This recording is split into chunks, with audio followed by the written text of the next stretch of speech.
Mother,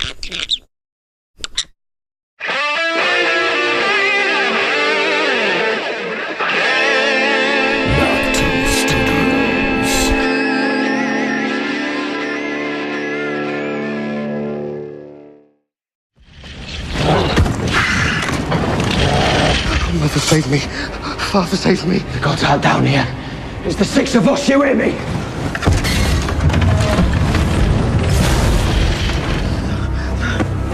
Please. Night gathers, and now my watch begins. It shall not end until my death.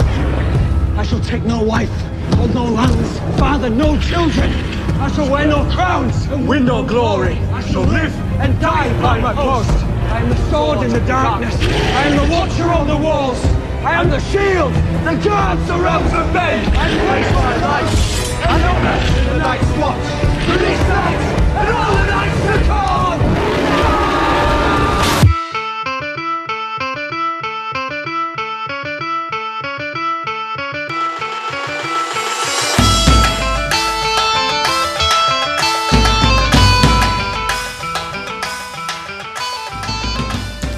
Good morrow, blind old men, feeble babies, and rising heroes, and welcome to Game of Microphones. I'm Lord Stirling, Sir Duncan, devotee of the god of tits and wine.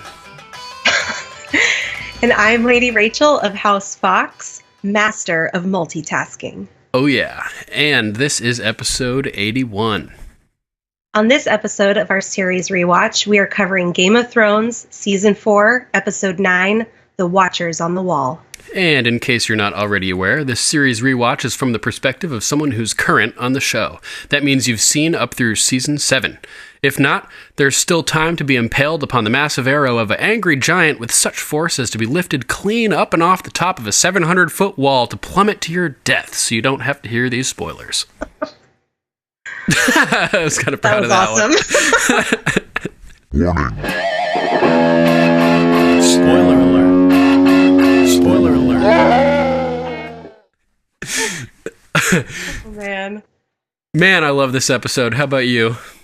I love it. I really had a hard time choosing a top 5 Same out here. of this episode because it was kind of all one seamless scene.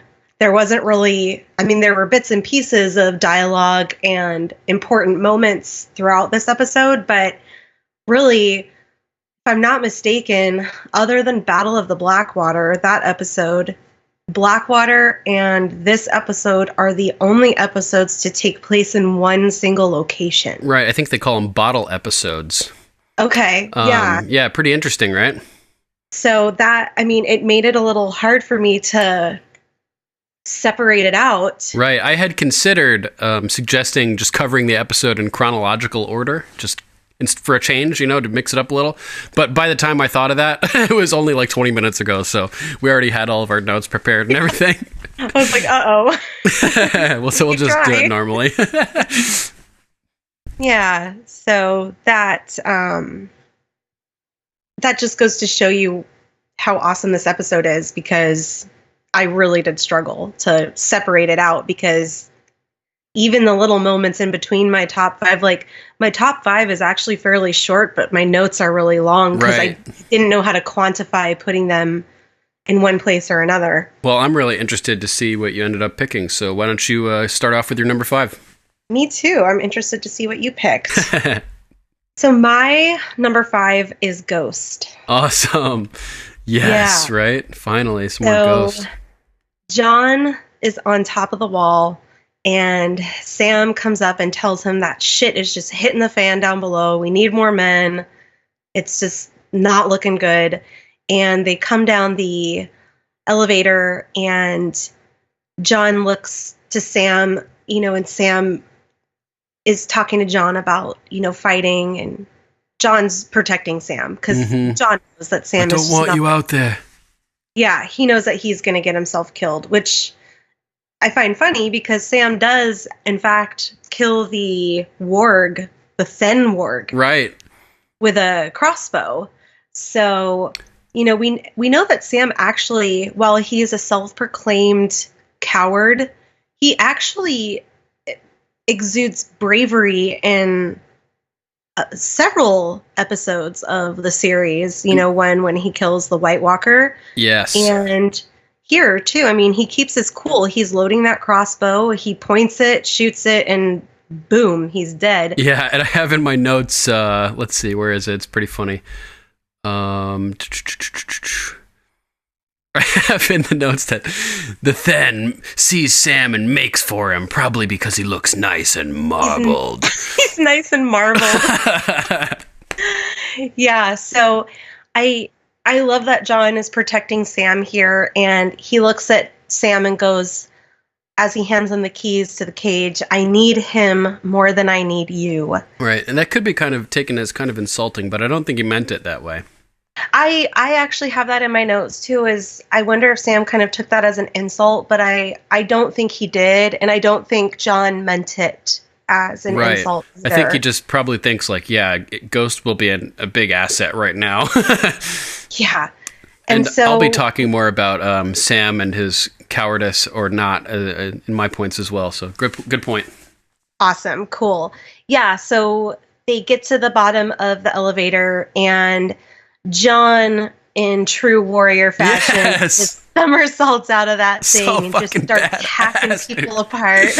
Oh, man, and he wields that sword like it's a lightsaber, just so fast, like the blade has no weight. And I guess they must have made it out of something really light to simulate that capability that you have with the Valyrian steel blade. Oh, yeah? It's aluminum. Yeah, so I usually watch the DVDs when I'm doing this, but I actually happened to watch the HBO version just because I just honestly was too lazy to put the DVD. Yeah, I've been watching it on demand too. So I watched it on demand, but the editors, they talk about it.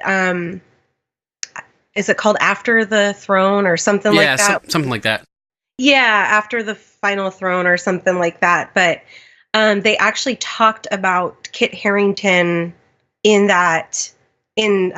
filming. Nice. And when the editors got that footage, they rewound it and they said, wait, someone put one of those like weird ramp up things on Kit Harington's movement, and they wanted like, increase it to the speed. Removed. Yeah, they wanted it to be removed because they said it looked too fake. And the special effects people came back to the editors and told them that was real time Kit Harington swinging that sword, that it was not sped up in any way, shape, or form. Tremendous performance by Kit Harington here. Yes. Yeah. So I thought that was really cool. And they made a note saying that it's really rare to find a high quality actor like Kit Harington that can also perform these maneuvers and stunts the way he does. I think I would be good at this. Not because I'm full of myself, but I'm good at this type of thing. So just give me the shot. I think my husband would be good at it too because he's really fast. Yeah, nice, strong. Yeah, so Sam runs over, and I believe this is actually the point where is he running across the yard and picks up the crossbow in this scene to kill the Then to go release Ghost, or was that? I think it's before. Oh, to go up to talk to John. That's right. Okay. Yeah, it's after Ghost is released, because when John tumbles out of the elevator like that and hits the ground and rolls, and he takes out a couple guys, and then it cuts to the shot that lasts like almost a minute, where it does a full 360 of the entire Castle Black courtyard. Yes. And you get to see all the main fighters. It pans from John kicking a guy down the stairs and posing like a badass against this railing. Then you see Grit firing away some arrows, and then Stirs smashing this guy with his double-sided axe. And then Tormund's like fighting his way up a stairway. And then it cuts down, continues to pan around to Sam running over to let Ghost out from the door. Really great shot. Yeah, and so I love when Sam says, "We need you, boy." Yeah. They really do. And no hesitation on Ghost's part. We get that cool Ghost vision shot, right through from his eyes.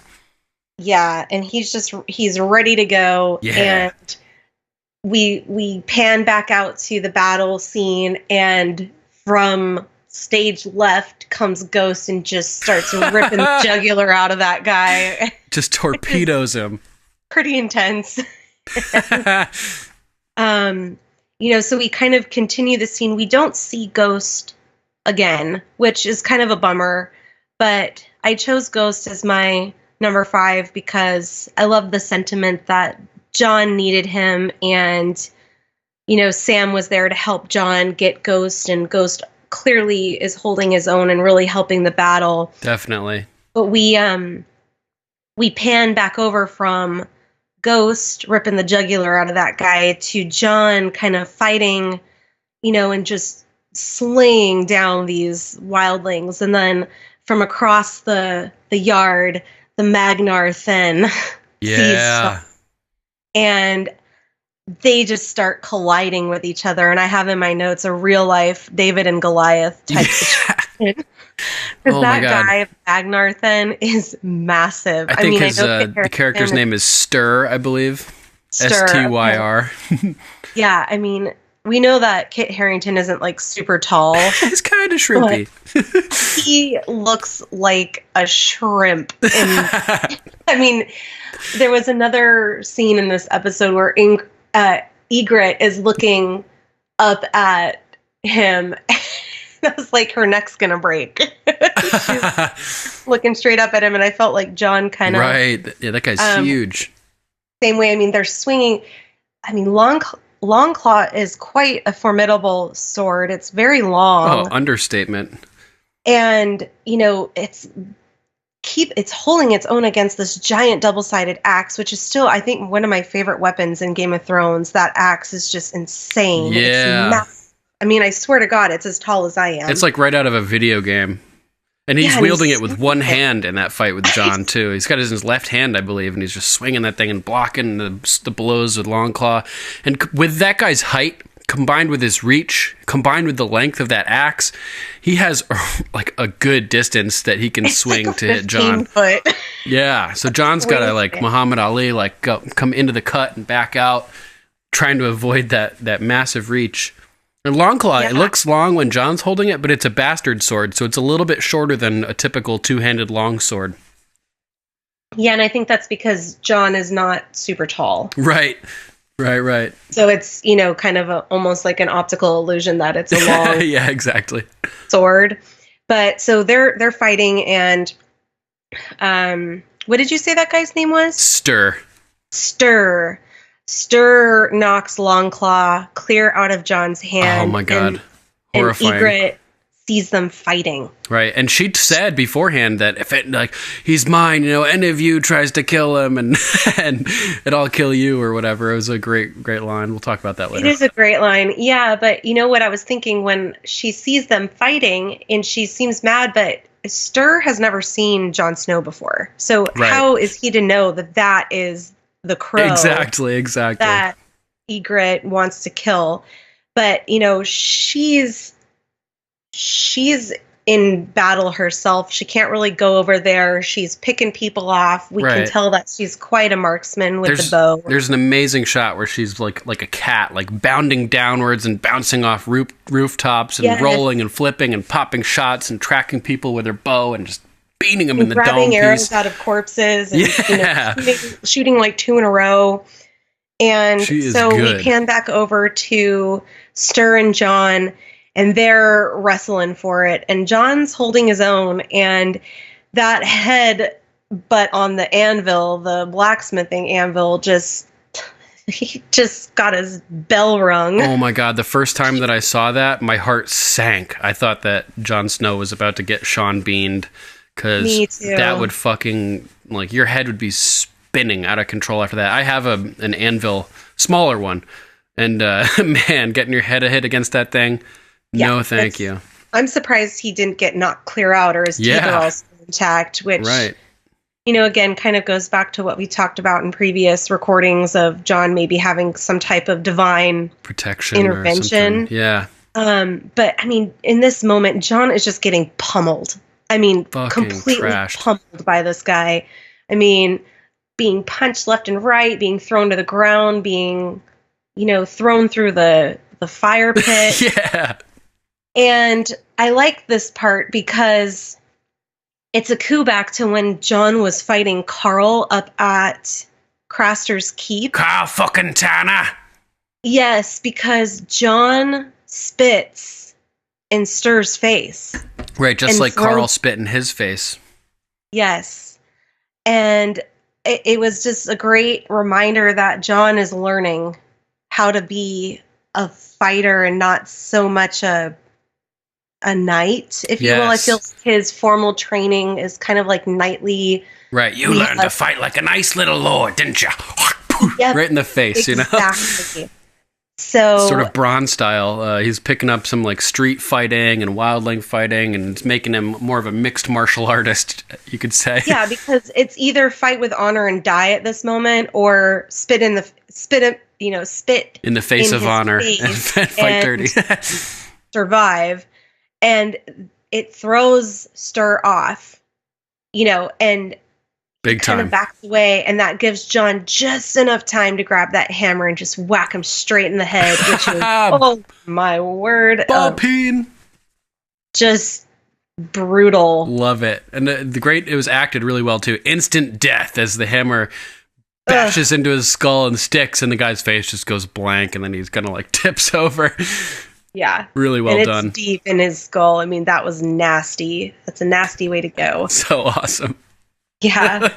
So that was my top 5. I mean, I know I labeled it Ghost because this whole kind of scene of him fighting Stir starts with releasing Ghost and them kind of fighting side by side, even though we don't really see much of Ghost. We know he's there helping John.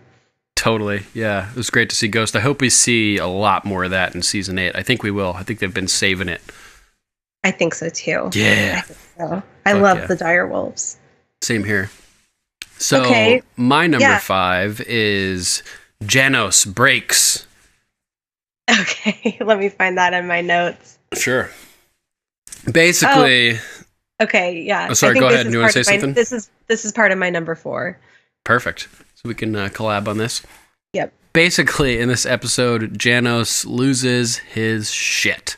There's a moment where Alistair Thorne is needed down below when the wildlings are attacking from the south. And he tells him, Janos, you have the wall, as he goes. And Janos just can't handle this. He's talking about the Night's Watch as he's looking over the edge of the wall at the giants riding the mammoths towards the foundation of the wall. And he's ranting, no discipline, no training, gang of thieves, that's all this is. I commanded the city watch of King's Landing. Those men obeyed orders. And John is trying to snap him back into it. We can't just let them attack the gate, And those are giants down there. Yeah, and he's like, there's bars, the bars of those gates are 4 inches of cold rolled steel, like he was talking about last time. And yeah, those are giants down there. No such thing as giants. A story for the children. And it's like a terrifying realization as we see that Janos just can't even see the truth before him. That it's just not processing. Something is just not connecting, He's a total pussy. He's wigging out. Yeah. Like this. I have that in my notes. Slint is wigging. Is my bullet point. He's like just losing it. He's completely lost. He's broken. This is his broken man moment. You could say. So Gren has a stroke of brilliance here. He runs towards the elevator and then runs back and falsely claims, Brother Slint, we just got word that Sir Alistair needs you below. You're the most experienced man he's got, sir, and he needs you, buttering him up, And Slint's just out of it. Needed below? Yes. He starts to move towards the elevator. Needed below. Yeah, it doesn't even pass on leadership of the wall because he's just so out of it. It's left to John to take it for himself, and there's an epic moment as Janos goes out of sight, and John turns back towards the front of the wall and starts stepping forward into position to take the lead, and all the other men around the wall are looking to him for leadership. It's just a really, really great moment, and it's John's first opportunity to take a position of real leadership among his brothers. He's earned their trust his various decisions and actions leading up to this point. Even Alistair mentions to him, that you were right. We should have sealed the gate when we had a chance. Yeah. And everybody knows that. Everybody on that wall knows that John was the only person that was saying, like, giving the right advice. And so they all look to him in this moment. It's really great. But back to Janos, he goes down there and he's cowering behind the fence where John makes his pose at the beginning of that long shot we mentioned. Yep. And then he goes and decides to hide in the same little compartment that Gilly is hiding in. And he goes in there and locks the door and looks over, and Gilly's looking at him. And it's just like, what are you doing down here? Busted, And he's just cowering in the corner when Sam arrives in the morning and opens the door, and Gilly, fierce as ever, true wildling, goes to attack as the door opens. Yeah. And whoa, it's me, Sam says. And he's surprised to find Janos cowering as well. Yeah, absolutely. Anything else you want to mention about Janos? That pretty much wraps all my notes about it. So why don't we just move right into my number 4? Okay, take it away. Yeah, so John, like you mentioned, they immediately look to him for direction. Yeah. And I dubbed my number 4 stepping up as a leader. And so, like you said, this is his moment to kind of seize that, like, kind of like a carpe diem. Yeah, totally. Moment for him. Seize the carp. It felt really natural. Like, he didn't even really hesitate to do it. Oh, no. He didn't look around to see if anyone else was going to step up. He just immediately slid right into that role, like, without even hesitating or thinking about the implications that means as far as his future that we, know in this rewatch of him becoming the Lord Commander. Mm-hmm. I'll get more into that in my number 1 as well. Okay, awesome. Yeah, because it's in his blood, to be a leader. And so I think he really just stepped up, and they are looking down and they start seeing the climbers. And John says, they won't summit before dawn. And Great Ed's line. like, how do you know that? And he's like, well, I've made that climb. And Ed, in great, sarcastic fashion, I think they're in a bigger hurry than you were. Ed's always got something funny to say. Yeah. Great character. And this is actually when we get the giant shooting his arrow. Yeah, that's my my number 4, I think, or number 3 or something. Okay, yeah. So I won't go too much into it, but it was like, holy shit. Mm-hmm. That thing just shoots through the roof of their little watchtower, and the first one just flies right by, and then you see John, they're scrambling because they can see him loading another one, and it just launches that guy. And it's such an intense moment of this episode because he literally gets clearly shot over the wall and lands straight in the middle of the battle in the castle down below. I'm not sure how wide the wall is in the show at the top, but in the books, I think you could ride like 15 horses abreast at the top or something. Oh wow, yeah. I don't think it's as wide in the show because when they're up there, it looks fairly narrow. Right. Maybe like 4 horses wide, but he just, when he lands, there's a guy in the background. Yeah. Torch in one hand, sword in the other hand, both pointing upwards. Yeah, and he's like, what the fuck was that? He sort of just stops for like half a second and then turns and keeps running. Runs off. Fucking great comedic moment. Yeah. Well, imagine what's running through his head at that point, though. He doesn't see the giants on the other side. He doesn't know what's going on. All of a sudden, this guy just lands impaled on like an 8-9 foot long arrow and is just dangling there. And he's just got to be like, what the fuck just happened? Exactly. Yeah. So I just found that, as horrible as it sounds, it was like almost kind of a comedic coup. Like the guy was running, stops and looks, and he's like, "What the fuck?" And then just keeps running. I'm out of here.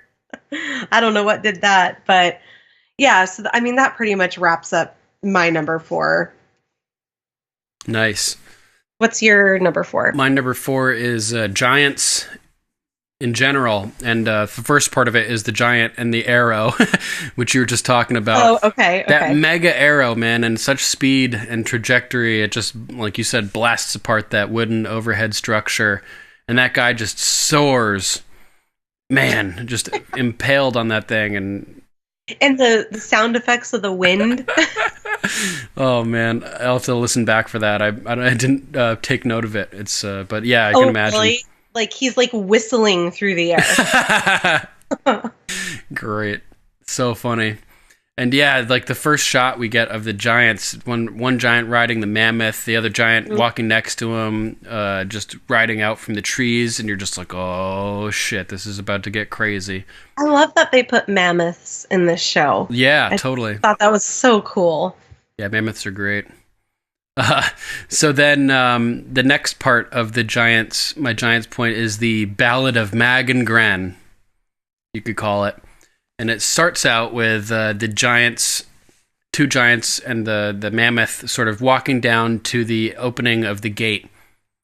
And they smash apart some of the metal blocking the inner steel beams or structure, and they attach a mammoth to it with hooks on a chain, and they start just pulling on it. And in the middle of this, they're dropping all these like these barrels full of rocks and stuff, which are like banging all over the place. And John sees it happening down there, and this is one of the got to be one of the most difficult parts of being a leader. John finds out really quickly. Sometimes the people you trust who are best at something that you can rely on, you might have to send them on what amounts to suicide missions, which is so sad. So the John's like, the outer gate won't hold. He takes Gren, take 5 men, hold the inner gate. Aye, and they kind of like, they're paused for a second, looking at each other in the eye, and John, tells them, hold the gate. If they make it through. And Gren says, they won't, and rushes off and grabs a couple people and grabs 5 guys and goes down there. But John sort of just stands there for a few seconds afterwards, just like letting it sink in what he's just done. A couple blinks showing his, that he's feeling it. Humanity. And, knows what's going to happen. And that's just, one of the burdens of leadership, sending your closest friends to die on occasions, potentially, which is horrible. Which may be part of the reason why when he becomes leader officially, he sort of begins to distance himself from his friends a little bit. Maybe because he knows that he may be in this position again. It doesn't want it to hurt any more than it has to. Yeah, this is actually... I have some friends that have served in the armed forces and have done multiple tours overseas. And one of the common threads that I've talked to them about is when they come back, it's when they call them like new blood or new meat come into the camps.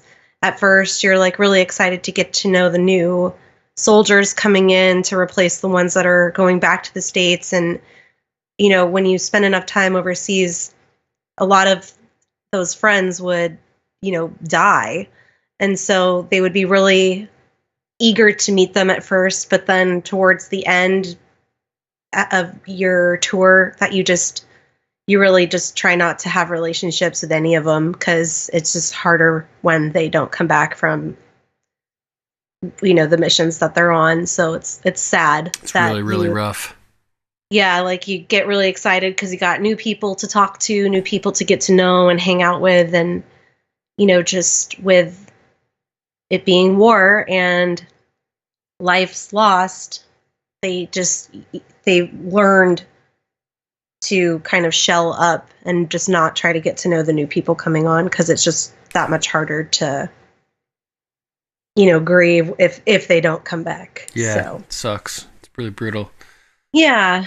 And, this goes back to Alistair is saying to John, you can say it, we should have sealed the tunnel.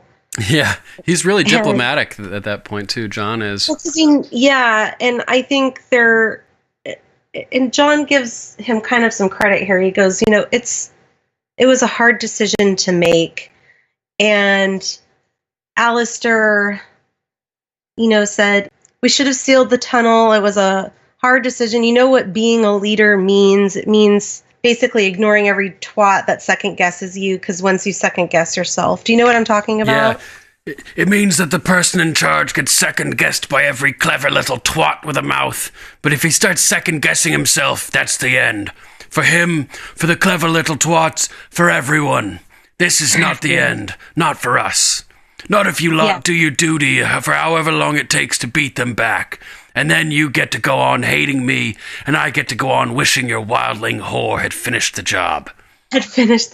Yeah. So this kind of echoes, John stepping up as a leader. He's going to have to start making decisions like this. So I think in the moment he was being kind of diplomatic towards Alistair, because it probably was a difficult decision to make. And as much as Alistair hates John and John dislikes Alistair, they had kind of a moment here of respect for each other, that Alistair kind of, in a roundabout way, admits to John, look, dude, you were right. I was just being an asshole because I didn't want you to be right. Mm-hmm. But now that we're sitting here with 100,000 men beating down our door and the giant just ripping his hand through that wall and bending that steel pretty quickly, it just goes to show that, decisions have to be made.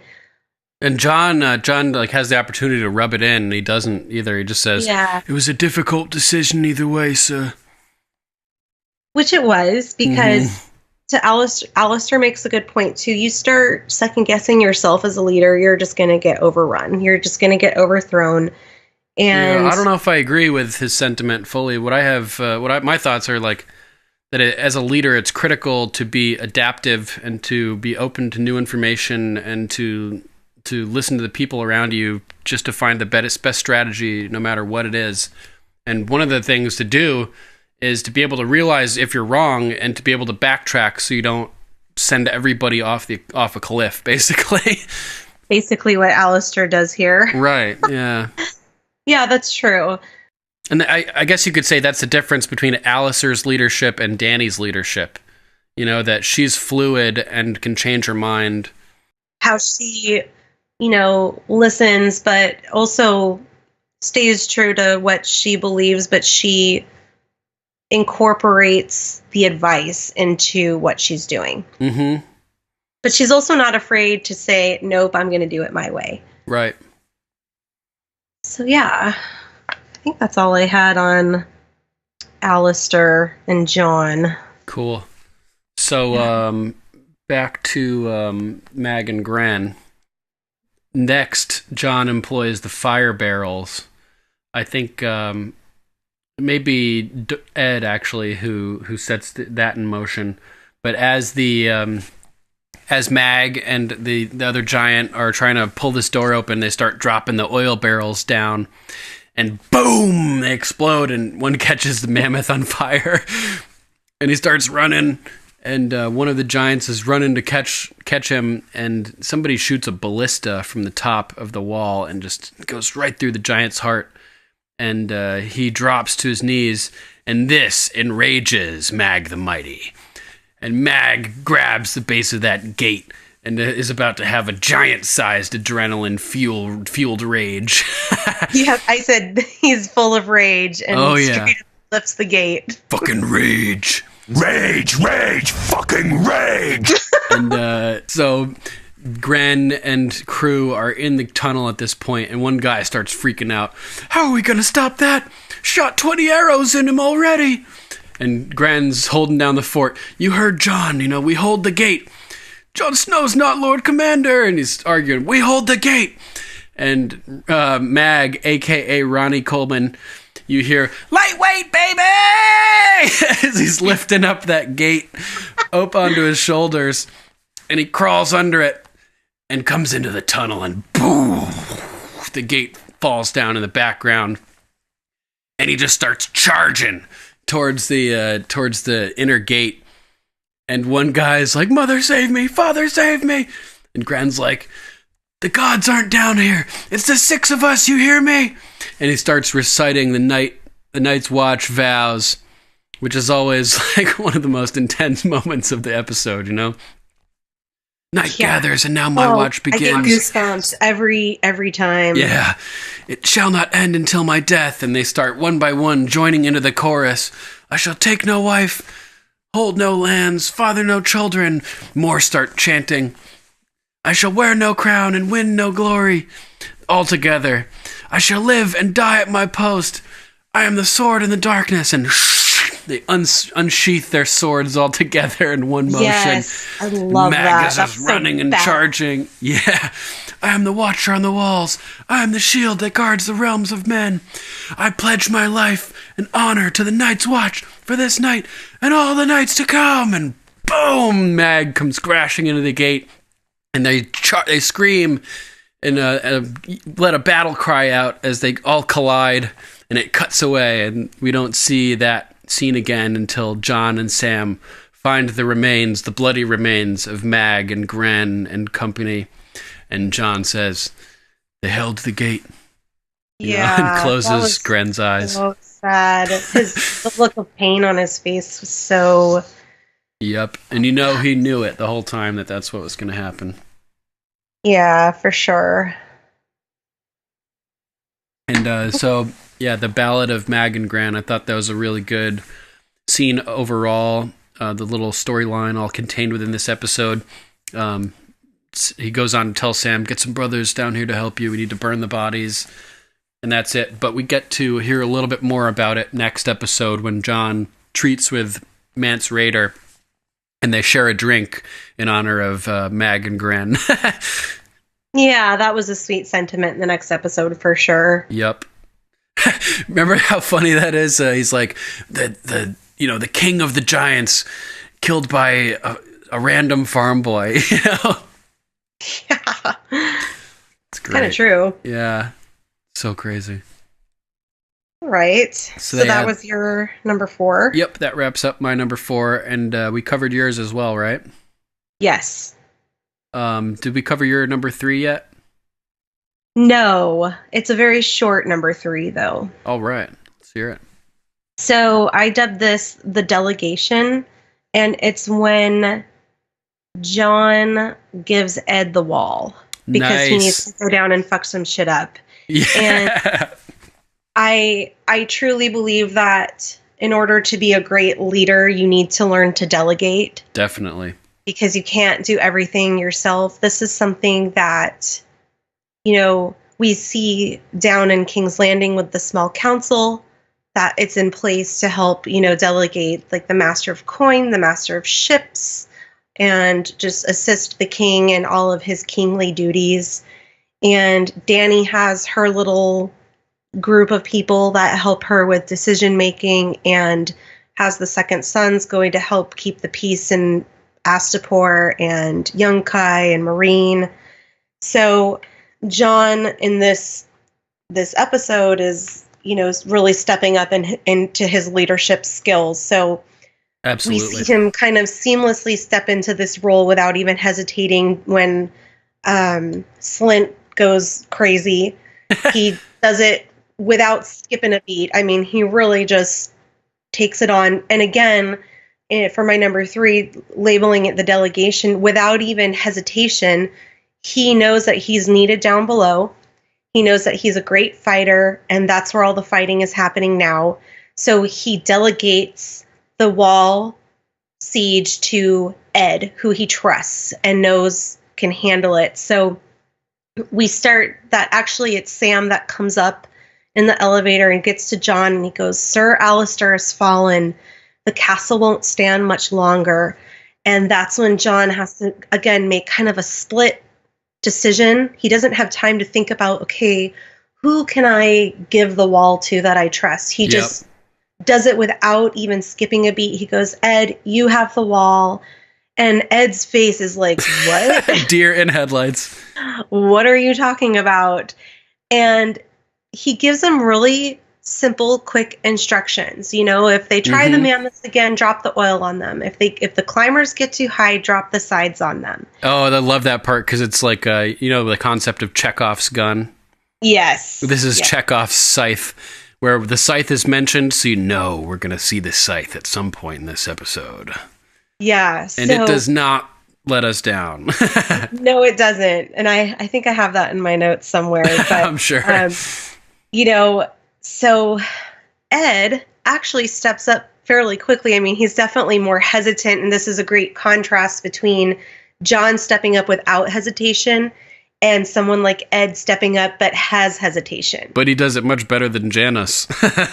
Oh, completely. He snaps into it. It's just showing that John is natural. Right, And totally. while Ed is stepping into the role and accepting the role, he's like, okay, I have to breathe.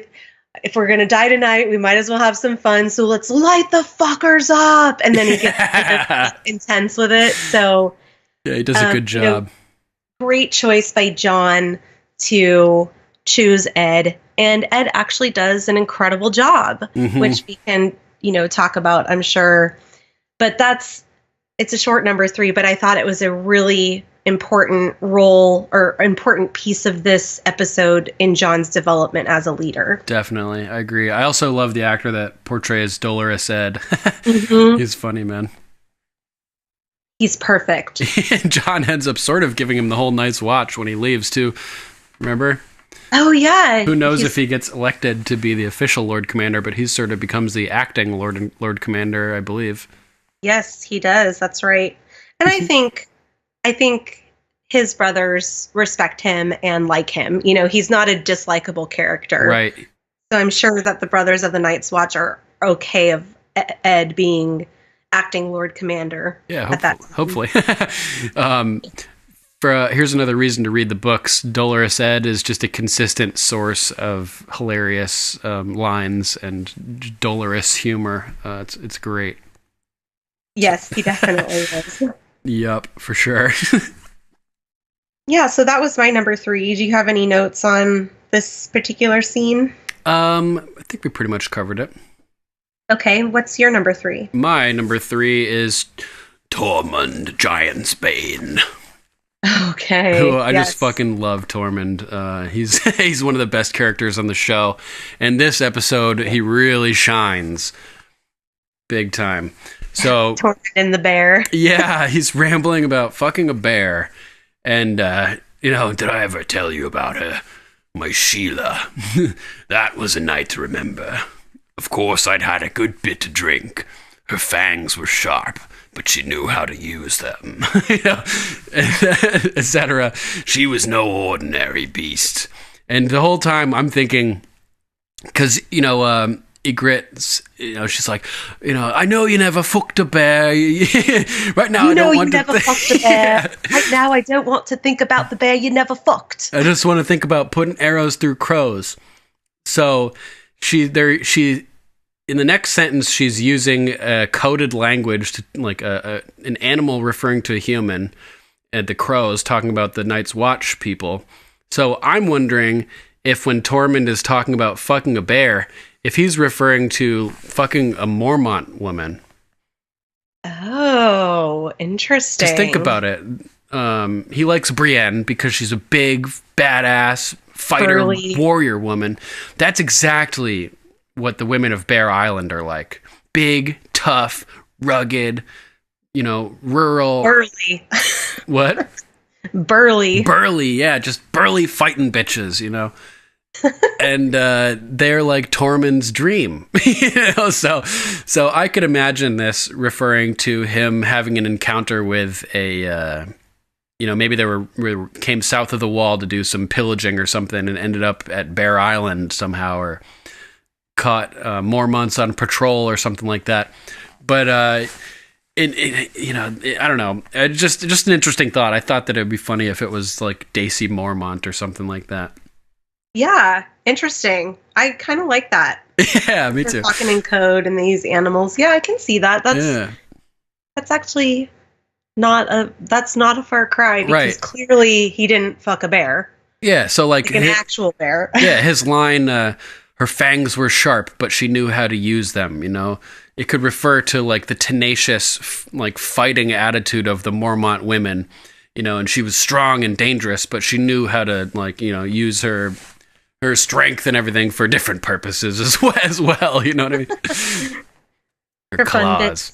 Yeah. So, I don't know, just a funny little thought. So next we see Tormund. He's rushing the southern gate, climbing up the wall, scaling it with a rope. He finishes his climb and starts just destroying everyone in his path. And his motions are very animalistic and just ferocious, like Mike Tyson crossed with a Wolverine. And just very well played. Like, this actor is perfect for this job, as he's just thrashing about with his cutlass sword, or whatever you would call this thing. It's shorter than Longclaw, way shorter. And he's just, oh man, just swinging that thing around all over the place, just fucking raging. Fucking rage! And I have that in my notes a bunch, that he's just raging and raging. So he's just murdering all these dudes, and Alistair sees him and knows he's about to have to fight him. And he's just viciously wielding that sword. And he's fighting with Alistair, and they're sort of going back and forth. And Alistair is toe-to-toe. I love it. Yeah, and Alistair is a formidable warrior. Say what you will about him, but he's a good fighter. And he's big. And he's, like, leaning out around the support column pieces of wood, like swinging around, trying to hide behind things and simultaneously strike Tormund. But Tormund is just too fast and good. And he ends up ducking and slicing Alistair's gut. And Alistair has to just try to escape. He drops and rolls down off of that platform that they're on and gets whisked away to safety. And he's still screaming his head off, like, giving direction to... Yeah, totally, yeah. He's still in it.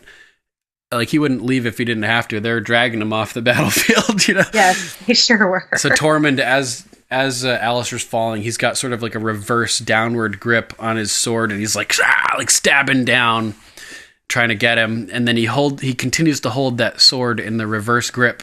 So if his fist is like outwards, the blade is going down. And he's doing these. He starts running back down that little walkway that they're on with the railing, and somebody tries to fight him, and he's just whap, whap, whap, whap, just bringing that sword, just like making like X-shaped swings where he's swinging downward and across his body. Then the blade goes up and it swings downward and across the other side of his body. And it's the timing and the motion just looks fucking vicious. And he is just raging. Rage! Again, just amazing, convincing, you can tell this is what he lives for. Yes, he is in his element. Just thrashing and just wildly swinging, and it's just beautiful. Like, some fighters on this show are polished and like their technique is like very precise. Tormund is like the example, is like the epitome of the wildling, just thrashing about and just like utterly ferocious. He's a stark contrast to like Grey Worm with the Unsullied, like the precision movements, or even Jon Snow. Even Jon, yeah. Mm-hmm. And it's just like really impressive to watch Tormund swinging his blade around. It's fucking awesome. And he, then he gets stuck with an arrow at one point and just keeps fighting and fighting, even though there's an arrow in his shoulder. And eventually, after, Jon kills Stir and the battle's pretty much over, Tormund is like one of the few wildlings left standing. And he ends up being subdued on that staircase, which is great. Jon tries to tell him to just give up. Tormund, it's over. Let it end. And Tormund's like, this is how a man ends, and just keeps thrashing with his blade. So they put a couple more arrows in him and kind of force him to his knees, basically. And then Jon instructs them to put him in chains and says they're going to question him later. And they lift him up and start dragging him, and he's moving backwards with one leg kind of limping, but it's another funny little performance by the actor here. He's like perfectly steps up all the little steps to keep his balance as they're dragging him backwards. And his face is just locked on John, but his legs are like moving along. It's just kind of funny. So he's like, I should have thrown you from the top of the wall, boy. And John's like, you should have. Just kind of a cool moment. Yeah, for sure. And that wraps up Tormund for this episode. Yeah. It's over. Let it end. Yeah. It's great. Yeah. So yeah, that pretty much wraps up my number 3. Awesome. How about your numero dos? My numero dos is the beginning of the battle.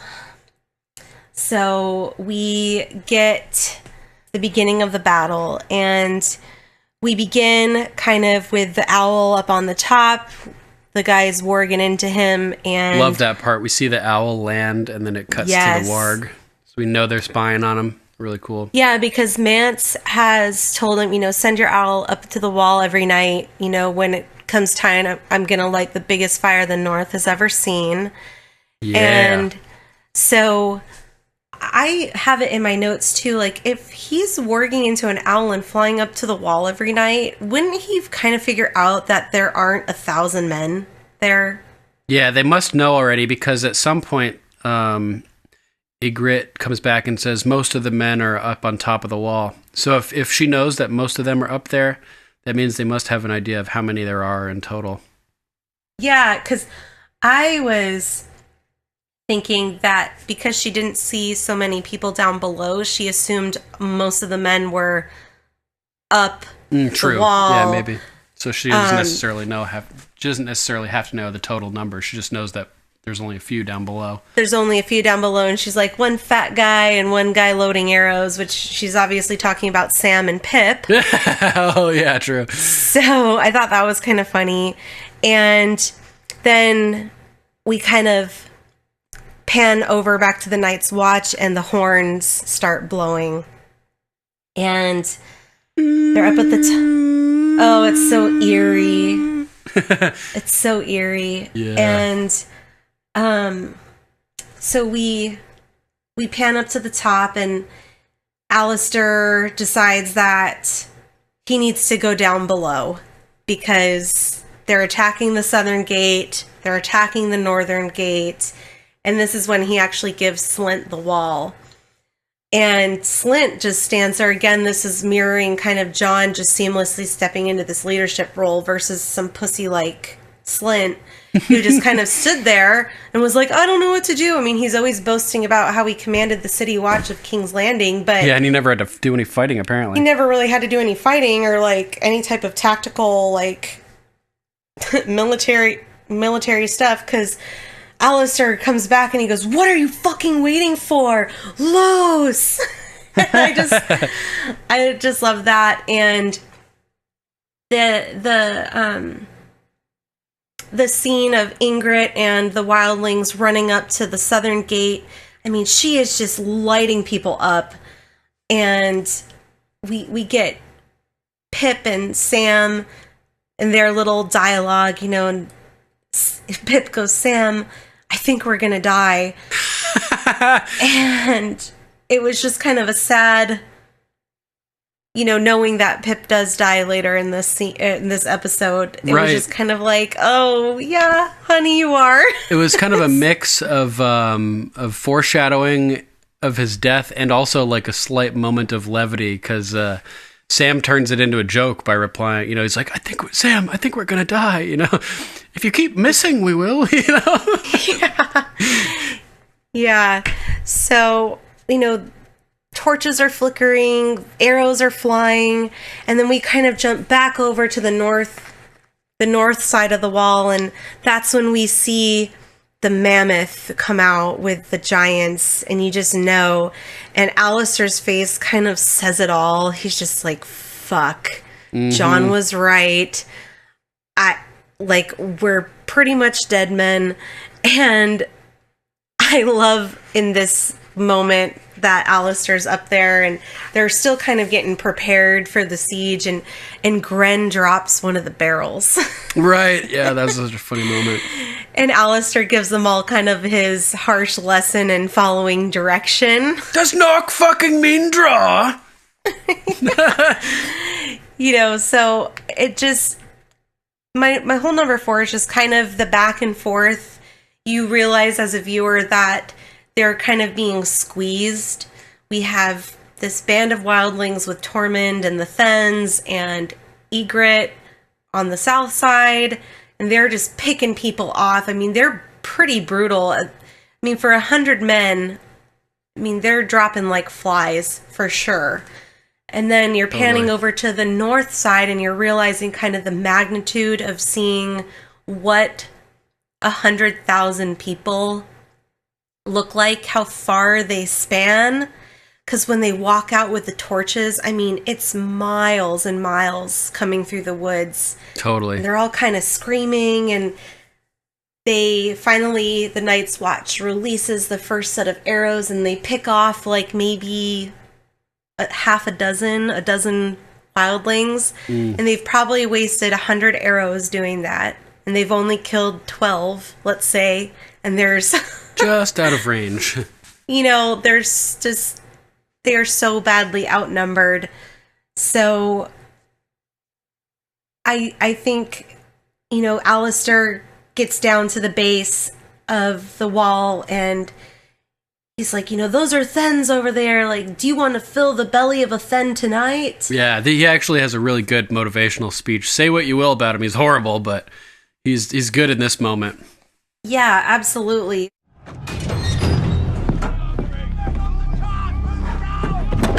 Brothers! 100 generations have defended this castle. She's never fallen before. She will not fall tonight. Those are Thens on our walls. They eat the flesh of the men they kill.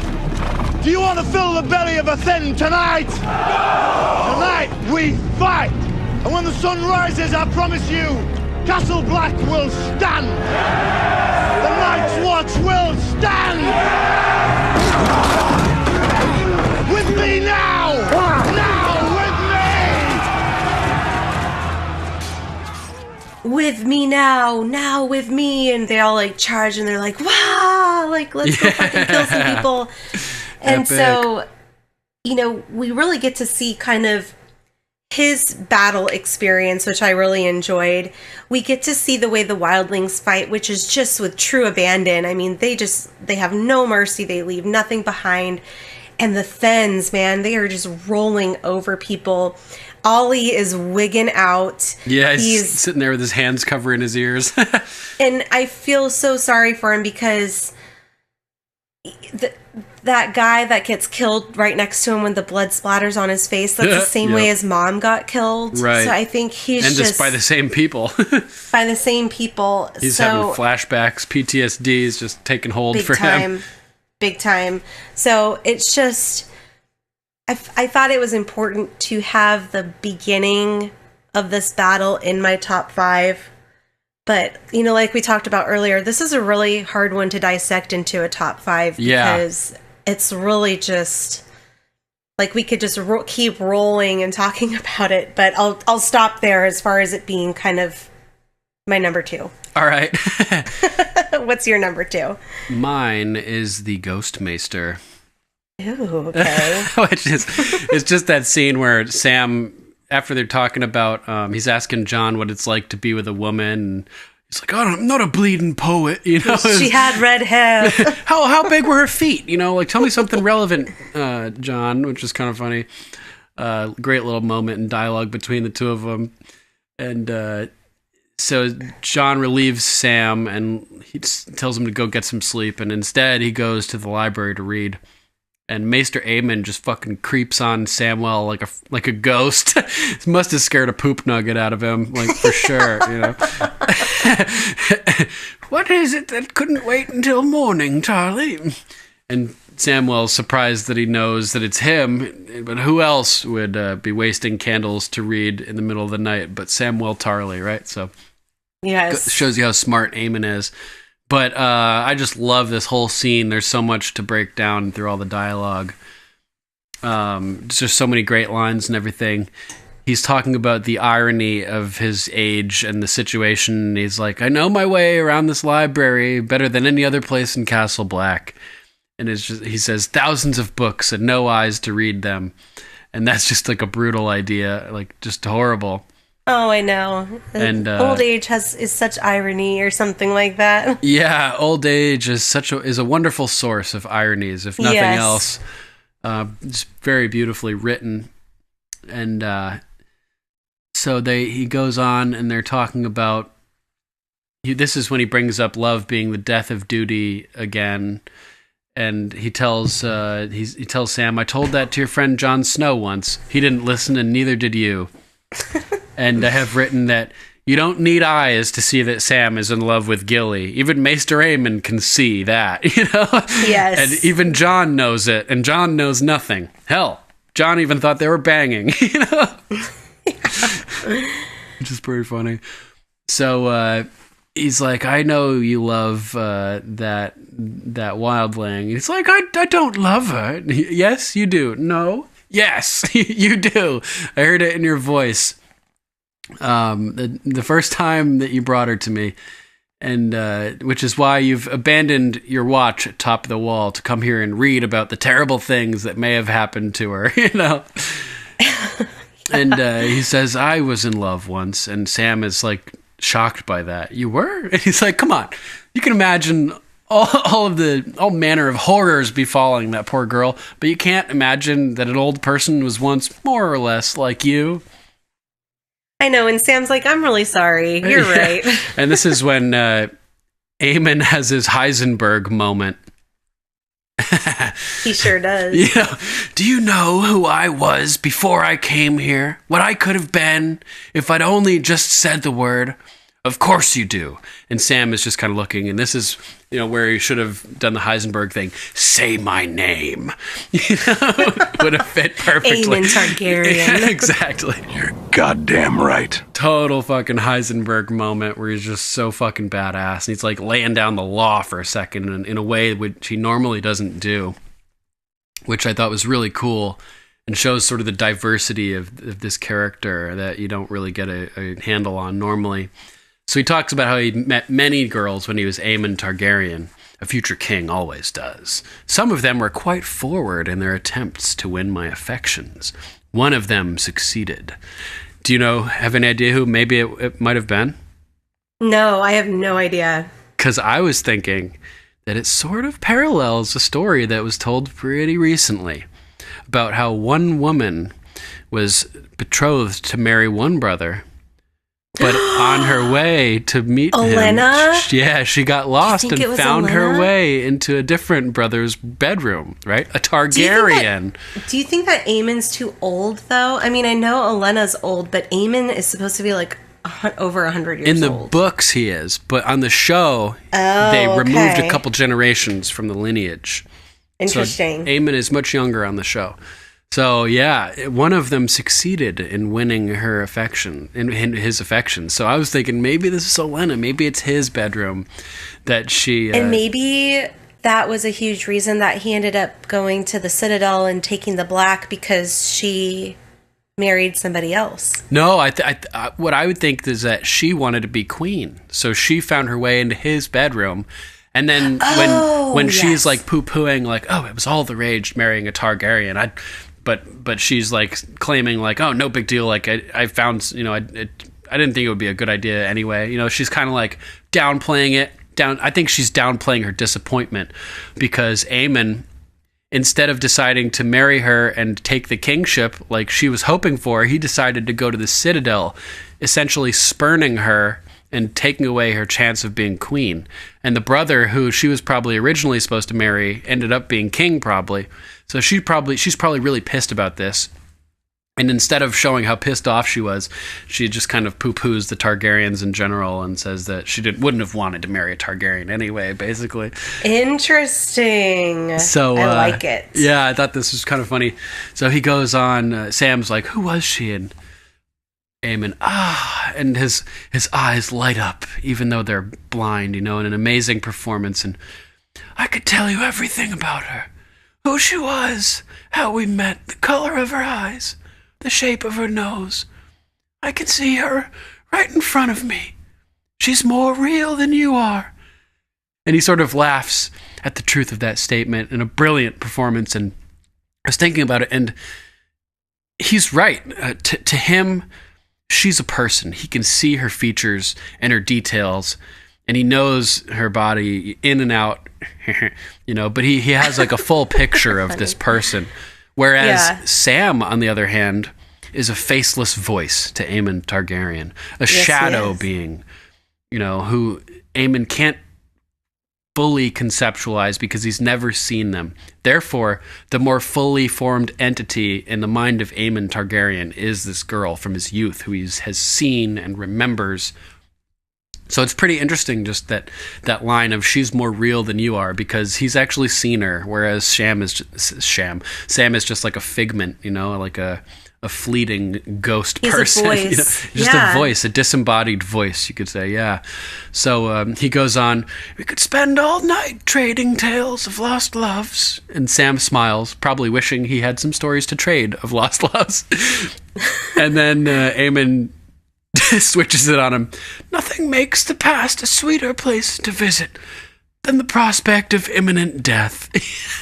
And Sam's smile just drops at the realization of, oh yeah, we're gonna probably die. We're all gonna die. And then I love Aemon. He goes, go to bed, Tarly. Yeah. And Sam's like, how am I supposed to go to bed after that? And blows out the light. Yeah, that was fucking great. So I just loved everything about that scene. I thought the writing was brilliant. Thought that the actor who portrayed Aemon Targaryen was just magnificent in his performances and the nuances and the way that he delivers the lines and his facial expressions and the way he laughs after certain moments, and it's really convincing. It's a really convincing performance, and it just turned out beautifully. So yeah, that's my number 2. It really was. I just love that. That's scene. a really good number 2. Thanks. I like that. So what's your number 1?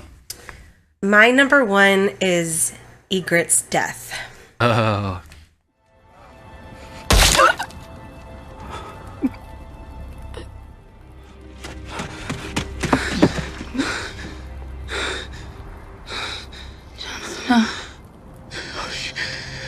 Don't talk.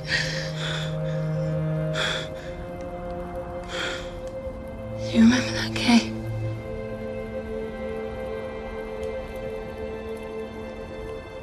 I should have stayed in that cave. We'll go back there.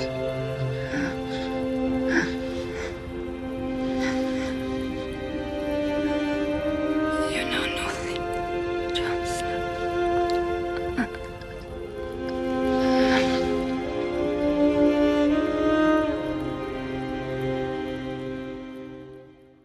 So I'm going to start this number 1 when Jon just finishes killing the Thenn, and he turns around to start fighting someone else, and she's there with her bow drawn. Yeah. And you think that he's like safe, like he just killed this guy and he's going to go on and do something else, and then boom, he's right in Ygritte's line of sight. Yep, and he kind of, takes a half step back, and he catches his breath, and just instinctually, like, there's almost like a moment of relief that washes over his face, and that smile that he gives her, he just can't help but smile. He can't help but smile to see There her she face is. again. He's relieved. I think the relief is that she's alive. Mm-hmm. And he smiles, and she's kind of twitching. She's trying not to show she her. had like a flicker of smile comes across her mouth too as it's twitching. But she's still angry, and She hesitates. They're just having that quiet moment of just staring at each other. It's like, what are we gonna do? Like, we're fighting on opposite sides. Your bow is drawn. We fuck a fight. Well, I think Jon is actually still unarmed Yeah. in this moment, because he used the hammer to kill the Thenn, which is in the Then's head. And Longclaw was in the mud Longclaw's somewhere. like laying somewhere. So it could be he's seen as completely dishonorable to kill him. Yeah, and so then we get the arrow from Ollie right through her. It's not an immediate killing shot, so she's in pain, and that sound she makes is the like, right. Oh my god. And Johnny like, Stitch's tears come to his eyes at this moment. Yes. Sure. Whereas I'm like, yes. There's still a chance for me. And it's interesting too. She gets hit and drops, and then you can like blurry in the distance coming into focus is Ollie. Similar to how Pip gets hit with the arrow and drops, and Sam ducks down to help him, and blurred in the distance coming into focus is Ygritte. Similar type thing. Absolutely. And Ollie, what goes around comes around, bitch. They make John makes contact with Ollie, and Ollie kind of nods at him like, I saved you. John's like, fuck you! I know. Ollie doesn't realize that John's in love with this girl, and he just knows that Ygritte killed his father. So he thinks he's doing John a service, and John's just like, oh, motherfucker. Like, god damn it. So he runs over to her and starts cradling her, and, he goes, don't talk. And she goes, we should have stayed in that cave. And John is still kind of smiling at her and crying, and he goes, we'll go back there. And then her tagline, which drives me crazy, I felt like it kind of cheesed the scene up a little bit when her dying words are, you know nothing, Jon Snow. She's right, though. They're never going back to that cave. No, I know. I think she's just said it so many times before that it became kind of more like a tagline at this point. You'll like the book version better, then. In the series. Yeah, I just felt like this scene might have been a little bit stronger without it. It's a very powerful scene, don't get me wrong. It's one of my favorite, actually, in this episode, and if not in the series, because I have a note that they actually use slow motion after she dies, and he's rocking her. One of the only times in the series that they use slow motion. I was just going to say, they don't use it very often. They use it again in the Battle of the Bastards. Yep, when he pulls out the sword and all the horses are riding towards him. Yep. And they use it very sparingly, for sure. And I actually appreciate that, because I think slow-mo can be overdone in a lot of things to accentuate certain aspects of a scene or an episode, that it's basically kind of like a cop-out to make it more intense than it is, versus actually just making the scene as intense as possible in real time. But I really enjoyed that slow rocking and the battle behind them and all the flames around them. And there's just that quiet moment of him, and he's rocking her and he's pulling her up into him and just burying his face in her. And it's really sad. And the din of battle fades in the background, and you're left with a moment of a swelling horn with strings, and just a picture of love, even amidst the chaos and hatred of battle. That's just like a stunning visual. They're in their own moment in time, and it's just, he's giving her that respect and love, and she clearly still loves him, and I think that is good closure for him. That, she's like, we should have stayed in that cave. That's basically her telling him, like, I still love you, I still think about you. So I thought this was really important to put as my number one, because it's really beautiful between the two of them. It's great editing by the showrunners. It's just great cinematography in the background. I mean, it's a really sad scene, but it's just really beautiful all at the same time. And I also feel that Ygritte's death propels John to have a little bit harder of a heart and prepare himself for leadership. I think if she was still kind of around and he didn't experience the death of a love, that he would still be a little bit soft. And this, again, is his kind of I guess it's his really defining episode is stepping into a leadership role. We know that he's been kind of preparing for that role, but this is his launch into actually becoming Lord Commander of the Night's Watch. Totally.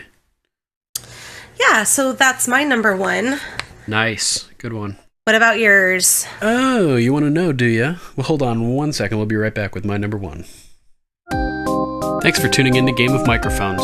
If you'd like to help us keep the torch lit through the long night, you can add fuel to the fire by going to gameofmicrophones.com and clicking our Amazon link at the bottom of the page. It's the same low prices for you, and Game of Microphones gets a little finder's fee from Amazon for sending you their way. You can also become a patron of Game of Microphones at patreon.com/GOMPodcast or at paypal.me/GOMPodcast. And links to both of those are at gameofmicrophones.com. Enjoy the show. My number one is Hero's Choices, or the lack thereof. Ooh. So Sam gets Gilly when she finally arrives, and we have two sets of lovers reunited in this episode, as Sam and Gilly are brought back together, and John and Ygritte are brought back together. Each of the pairs, one of whom assumes the other to be dead, which is interesting. And one sort of has a happy ending. The other ends really tragically, as we just discussed with Ygritte's death. But Sam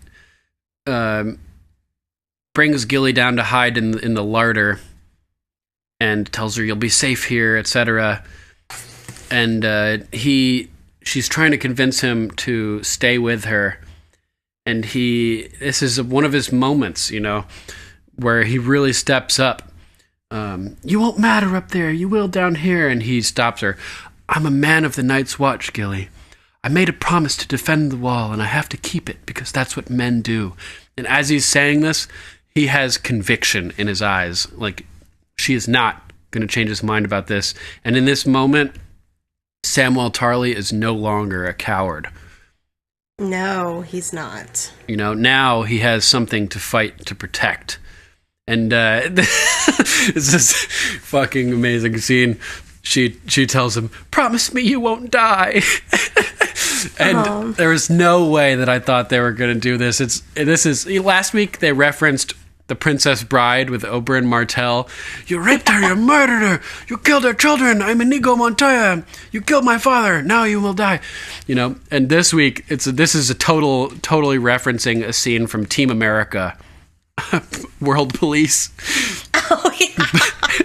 Where the girl's telling the main character about this horror story, sad story from her life or something, and she's like, "Just promise me you'll never die," And it's obviously something you can't promise somebody, that you'll never die. But the camera, he's an actor, so the camera cuts to him and his eyes are just steely blue and his face is totally serious. "I promise I will never die." God, I'm so confused. It's too soon to be having feelings for you. Maybe feelings are feelings because we can't control them. But I have to control them, because I can't go through losing somebody again. It's too painful. So what? You're just gonna shut down? I really like you. There's no chance we can ever be together? Only if you could promise me you'll never die. You know I can't promise that. If you did that, I would make love to you right now.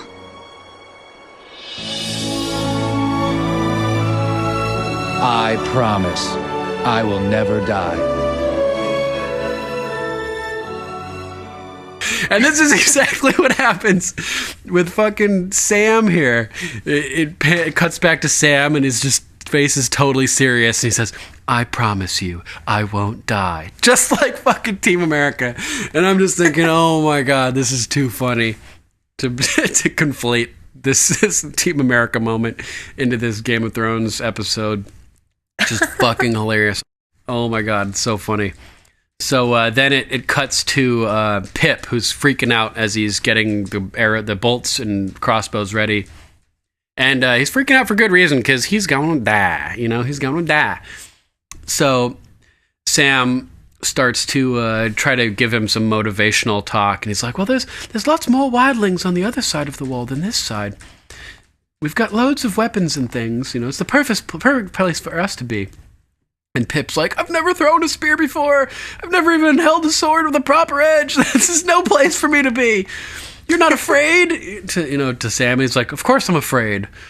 There's a band of wildlings coming to kill us. And he's like, if you're afraid of a band of wildlings, how in 7 hells did you manage to kill a White Walker? And I love this part with Sam. He's like, I didn't know I was going to kill it, but I had to do something. I didn't have any choice. And this is the mark of a hero, that there is no choice. There's only one path to choose, a call to action that you can't refuse when something is worth protecting, something worth more than your life. And in the first case for Sam, it was Gilly and the babe.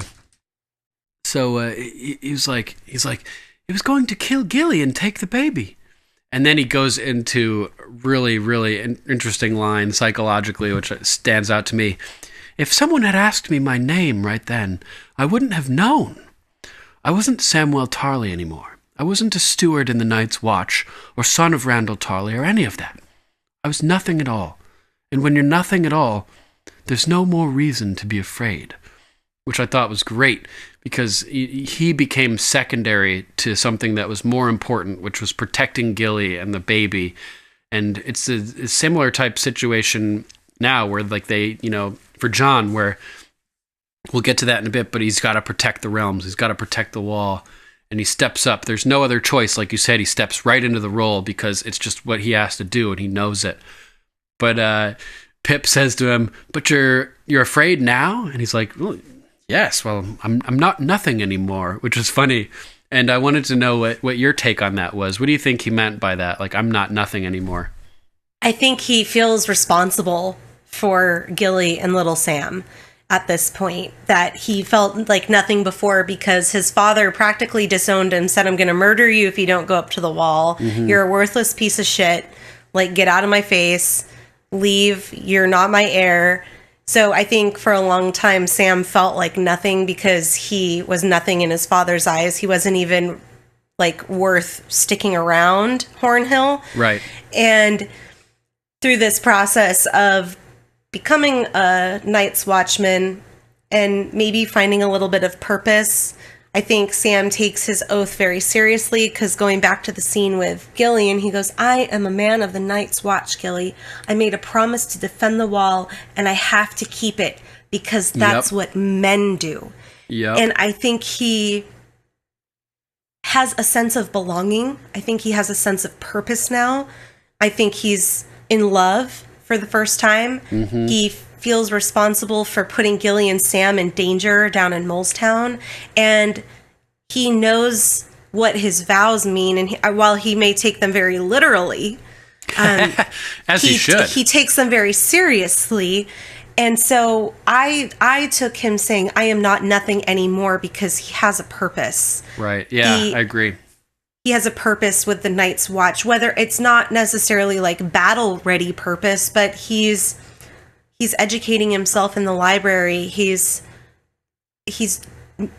playing a part, and he feels somewhat important now. And he has an opportunity and a connection with someone that he loves, which gives him a reason to protect himself now as well as her. Yeah, we see that because in that scene, he actually kisses her after he says that. It's that's what men do. And I'm, going to kiss you now because I love you and I'm going to protect you. That my vows mean that I'm supposed to help my fellow brothers, but it also means that applies to you. Yeah. So that was the larger of the two implications from the question of or the statement that I'm not nothing anymore.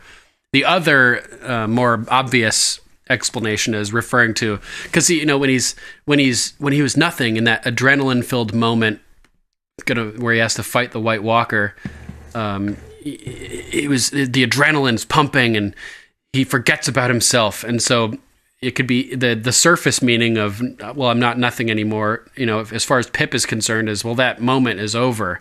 I remember who I am right now. I'm not caught up in a moment where I just have something to do. I'm more like back to my senses, so I'm not nothing anymore at this moment. But yeah, the bigger overarching theme is what you just eloquently described. So yeah, cool. There's like I just like how that has like sort of a little dual meaning in there. Completely. Absolutely. So moving on to the next half of the hero's choices or lack thereof, we get to John. And like you said, he stepped right up into the role on the top of the wall. No choice, no options. Nobody had to did it. And then after the battle, Sam is like, we held them off, and John is more, sober about it. For one night. But this is a great victory. A great victory. Mance was testing our defenses. He almost made it through. And he has more giants. He has more mammoths. He has 1,000 times as many men. They'll hit us again tonight. Maybe we can hold them off for a day or two. But we'll never beat them. And he's obviously going somewhere. So Sam's like, well, where are you going? He's like, going to find Mance. And this is another mark of a hero. There's no choice. He's doing what must be done, no matter the cost. There's no one to give any orders. There's no one left for that. Mance has united 100 warring tribes, and they're all out there. And the only option that John sees is to try to kill Mance, to set their army into disarray. And he's going to go and try to do it. And it's, there's a couple different, types of heroes. There's reluctant heroes, which we get in the hero's journey a lot of times. And I'm sure there's plenty of parallels in this story to go along with that. But in this moment, there's no reluctance. John he has a mission. He knows what he needs to do. He's going to step up and do it. And Sam's like, "That's fucking great. What even if you manage to kill him, what do you think they'll do to you?" And he's like, "They'll kill me. If I don't go, they'll kill us anyway, and they'll kill the rest of us too. So Sam's like, "They won't just kill you. They'll boil you. They'll flay you. They'll make it last days." And he's like, "You're right. It's a bad plan. What's your plan?" And Sam is just kind of like, boink, boink. And does like a double cartoon eye blink, Yeah. So then they go through the tunnel. They find Gran and company and Mag, and John's just like, raise the outer gate, then lower it as soon as I'm out. And he starts taking off his sword belt, and Sam's like, what are you doing? I promised Mormont I'd never lose it again. And hands it to him, in case I don't come back. And I love Sam's response here. John, come back. Yeah. Just so great. And it's just so hardcore that he's got a task, he knows what he's got to do, and in order to play into his cover, to play the role, he's even going unarmed to give him a better opportunity to get closer to Mance. And these are the marks of heroes, doing what you need to do with no hesitation, knowing that there's no choice. There's neither of them even considered the options of not making the decisions that they made. It's just not part of the equation for the hero. The hero knows and just acts. And it's cool to see the rise of heroes in this episode. Totally. Love it. So yeah, that pretty much wraps up my number one. That's a great number one. I like that a lot. Thanks. So let's jump back into any other notes that we have. Should we start at the beginning with the conversation at the top of the wall, which we kind of talked about? Yeah, let's do that. Cool. So Sam is asking John, what was she like? She had red hair. Oh, how big were her feet? Give me something to work with, John, which is funny. And so John, like I said, thought that he was banging Gilly, basically. So he's like, what, you and Gilly never? And he's like, no, she just had a baby. Yeah. Which is hilarious. And she never offered. Yeah, and she never offered. It's like, but if she had, you would have broken your vows. And so Sam, this is where the intellect comes in. Well, the interesting thing is, our vows never specifically forbid intimate relations with women. And John's like, what? He's like, I shall take no wife. Yes, that's in there. There's no denying that. I shall father no children. It's very specific. But what our vows What our vows have to say about other activities is open to interpretation. Fucking brilliant. I love Sam. And he's right. He's right, you know? And John's like, Totally. I don't think Sir Alistair cares much for interpretation, which is just kind of a funny comedic little line. And Sam and we retorts. know this because, you know, Alistair is ripping him a new one earlier in this series about sleeping with the wildling. Right, you know, right, it's like right. he clearly has no tolerance of that whatsoever. Yep. And Sam has a funny retort there. Anyway, there's nothing for him to interpret, because nothing even happened anyway. So he goes on to ask John what it's like to have sex, basically. And John's response is hilarious. Well, there's this person, this whole other person, and you're wrapped up in them, and they're wrapped up in you, and you, for a little while, you're more than just you. You're, I don't know. I'm not a bleeding poet. Just fucking No, you're hilarious not. line. You're really, really not, John. And what did I get for it? An arrow 6 inches from my heart. There'll be arrows for us all soon, I imagine. You know, there will. And Sam doesn't seem to care because they've already done the worst thing they could ever do to him. He says, which is the slaughter of Gilly, which he is assuming occurred at Molestown. Yes. So you know, John's like, "Oh, you're having a rough day. Go get some sleep, buddy. I'll take this watch." Pretty funny. Yeah, which is nice. You know, he's like, you just need to get some rest. I'll take this watch tonight. Yep. All right, your turn. What do you got? So I'm going to go back to when the wildlings are camping out just below the south gate, and Tormund's talking about fucking his bear, and Ygritte starts, you know, right now I don't want to think about the bear you never fucked. And the Fen goes, you've got a lot to say about killing, even more than those arrows. And so they start kind of going toe to toe. She's clearly still pissed off, and he's like, again, She's got a ton of arrows. Yeah, because she's just taking kind of her rage out. Fucking rage! And making the arrows, and he's like, I'm gonna find this arrow into my crow's heart. And that's when she says, you know, if any of you touch him, I'll have an arrow for you. Yeah, and I love the way she delivers this line. She like takes a step back from Stir and spins around to the whole group. Anyone else tries to kill him, I'll have an arrow for them. Yeah, and so he's just kind of egging her on because he's just messing with her. And, you know, he's like, I bet when you see your crow, you're going to serve him up a nice juicy slice of ginger minge. I thought that was such a great line. What, you've been thinking about this, Ginger Minge? Oh my god. I just thought that was so funny. Totally. And while they're arguing, we see Gilly walk right by them. Oh, right. She's walking up because she's above them. They're like kind of down below. Yeah, and so she's scurrying up the pathway, and she stops and looks down and scurries right past them. So I for the longest time, I never realized that was Gilly.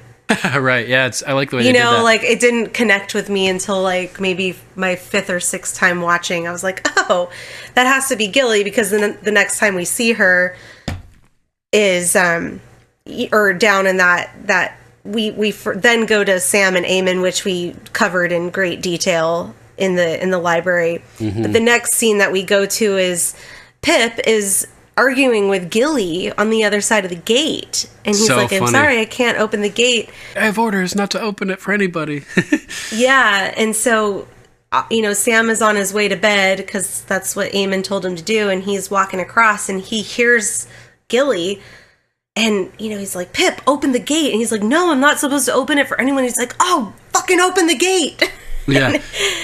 And Pip opens it like, or he goes, Pip, open the fucking gate. And so Pip, like, scurries to, he's like, I've never heard you curse like that before. He's like, I think he said, like, it won't be the last time or something like. Yes, well, best get used to it. So I thought that was great. And they, hug each other, and, she's like, oh my God, it was awful. And he's like, I'm so relieved that you're here. And, he's like, from now on, wherever you go, I go too. Yeah. A promise he can't keep. Yeah. And so. At least not very well. We then pan up to the wall, and John, the horns blowing, the fire, because we've talked a lot about the scenes leading up to this. So the next thing I have in my notes is John looking down on the biggest fire the North has ever seen. Yup. And the horn is blowing in the background, and the music starts. Such good music. Oh, I just get goosebumps every time and the barrels are rolling into position.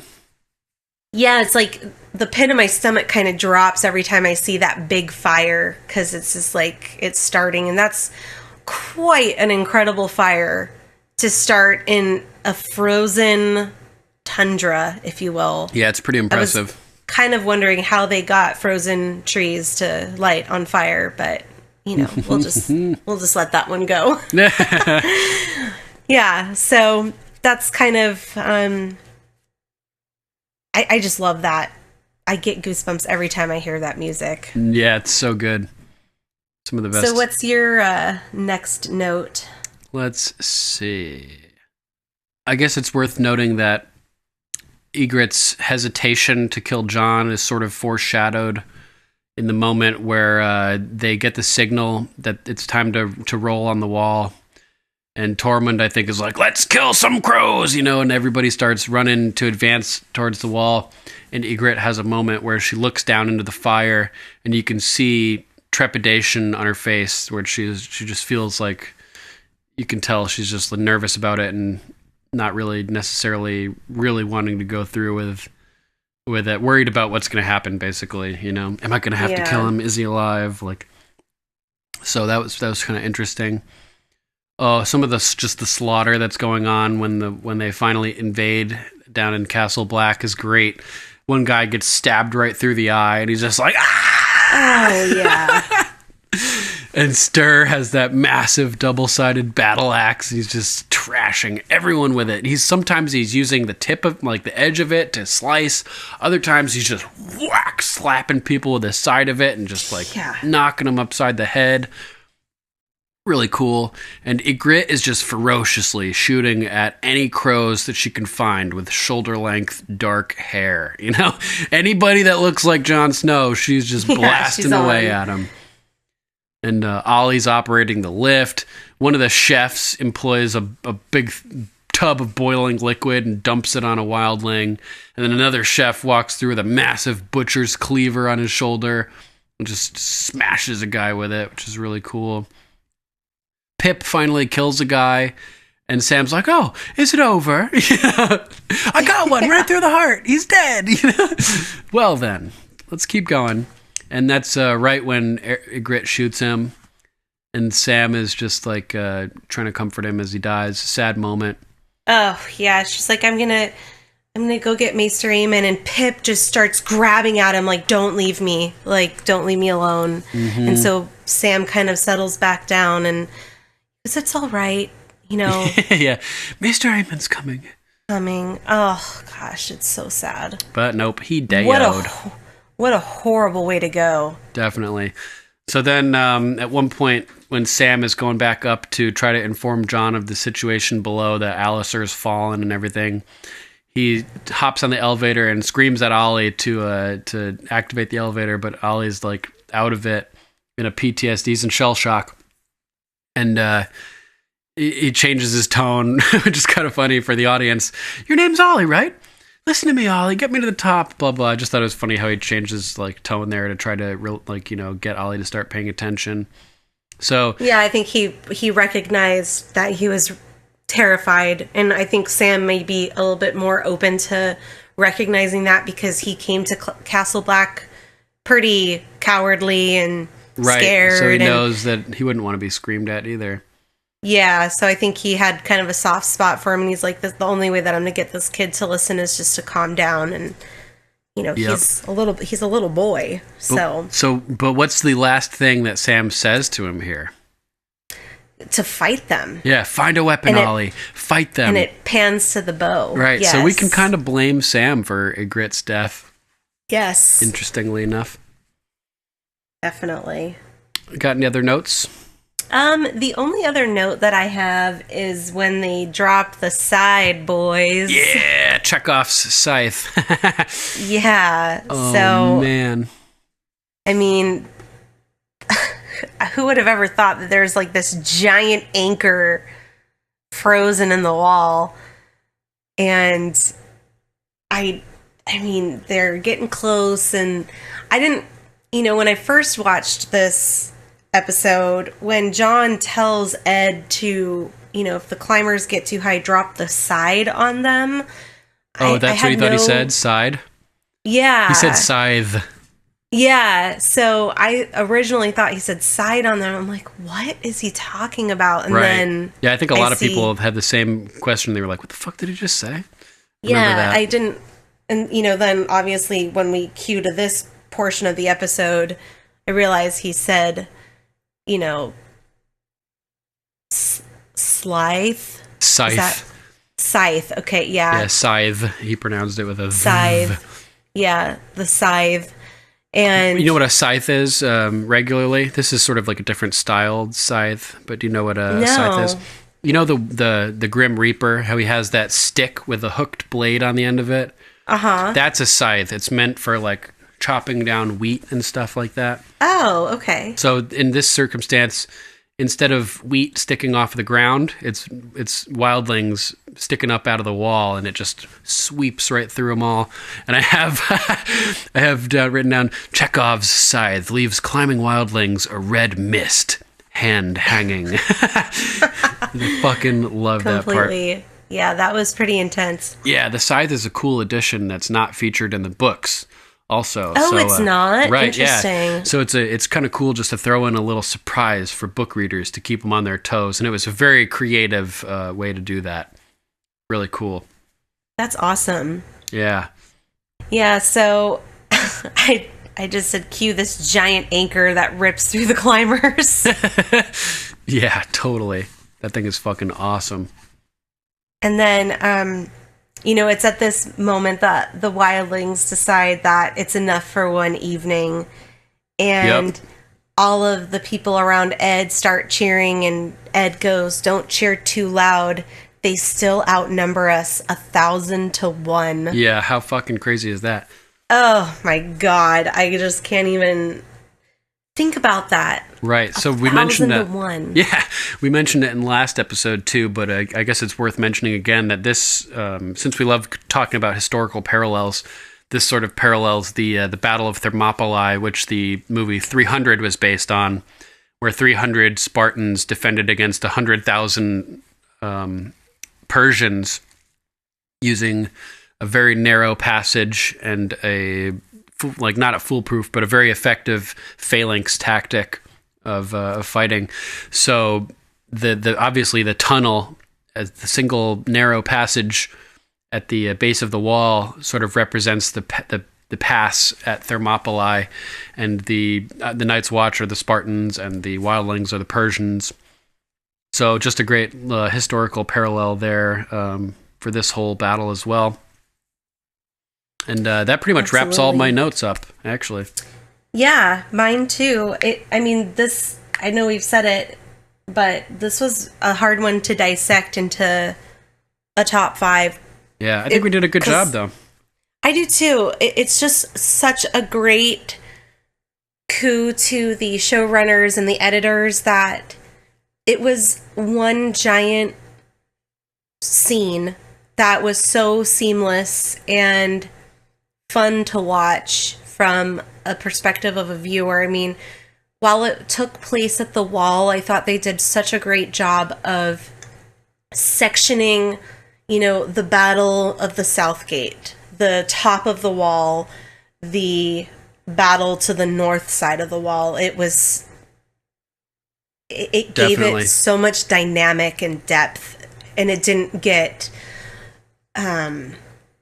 redundant and kind of, okay, we've been watching people battle now for 45 minutes. Yeah, none of that at all. I never felt bored once. And we covered it in a previous episode that the castles on the wall are intentionally left defenseless from the south so that the Night's Watch is incapable of rebelling against the southern kings, essentially. Yeah, exactly. So that has the negative side effect of making it vulnerable to attack from the wildlings in this case, unfortunately. Any other notes you got? Nope, I think I'm good. All right, cool. So we'll take a little break. Stick with us, guys. We'll be right back.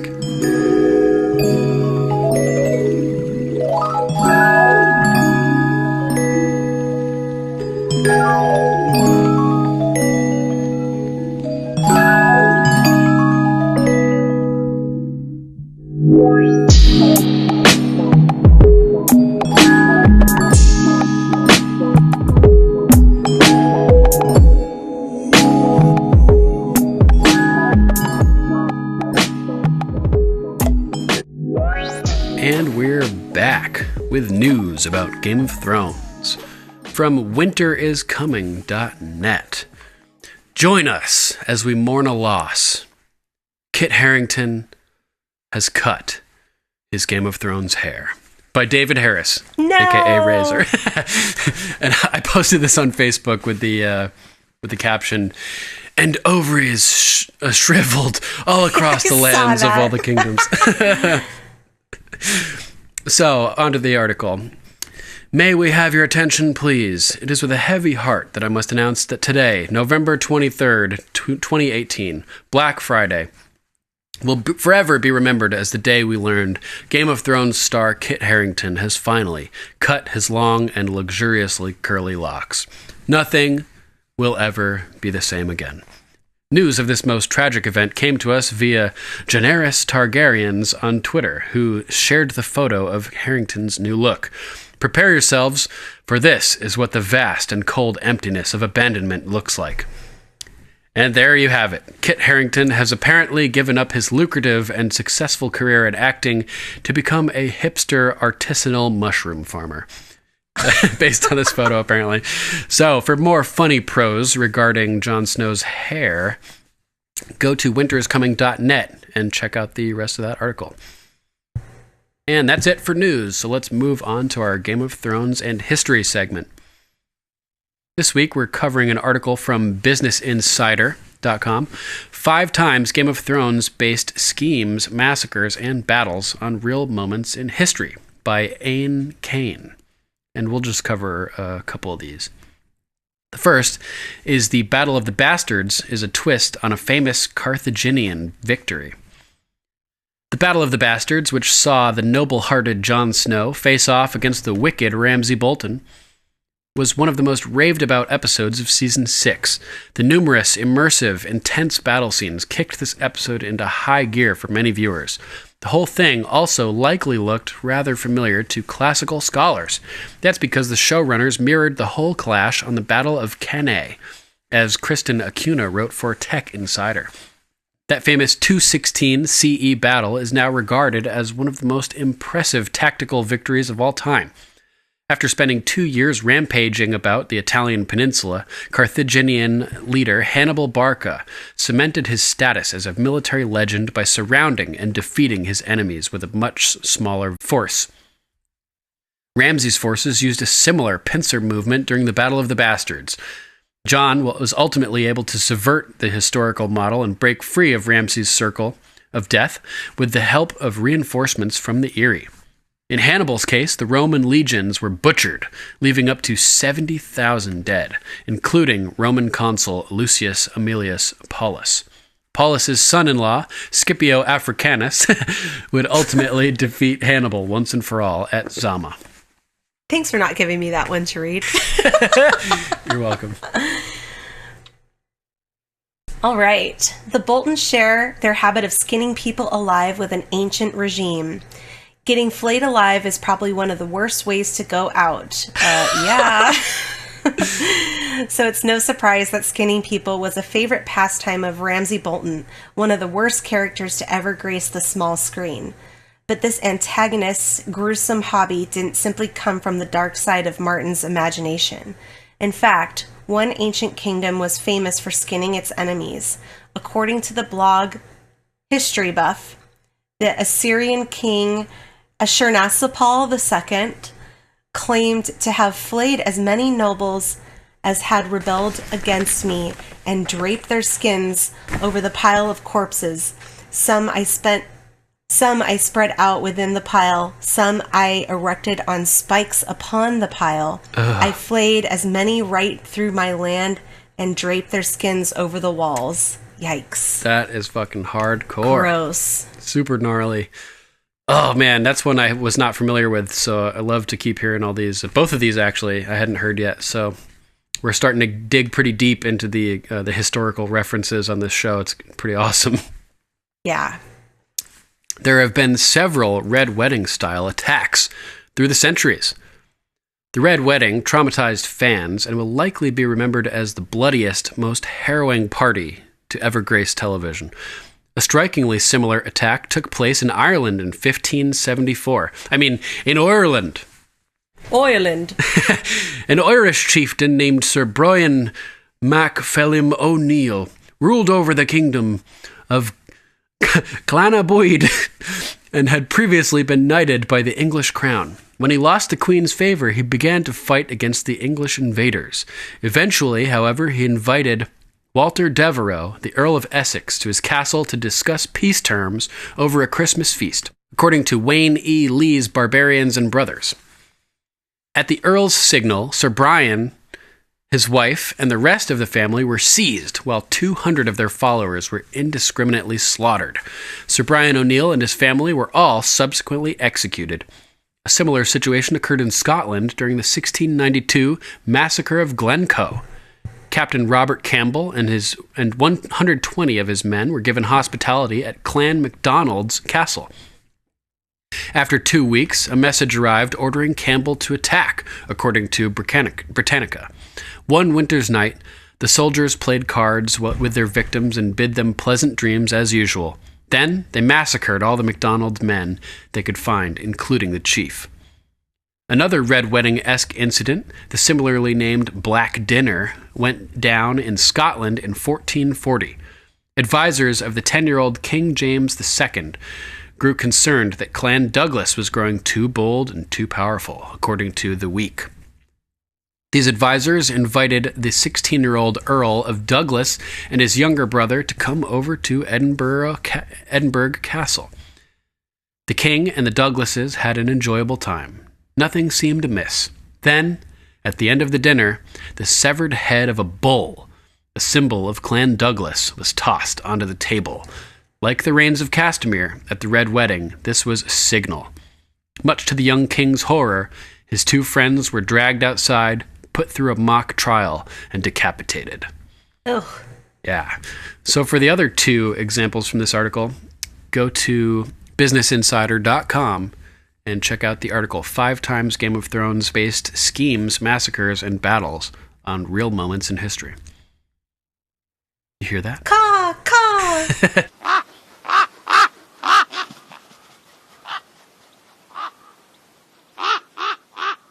Sir Matthew of House Rep. I love that John gained the upper hand on Stir the Fen using the same dirty trick Carl Tanner used on him. R.I.P. Gren and Pip. They both fought bravely, especially Gren against the charging giant. Also, Sam the Slayer gets another kill. Yeah. Janos Slint is such a little rat. Oh, yes, he is. He is so pompous and self-righteous, but at the first sign of battle, he runs and hides.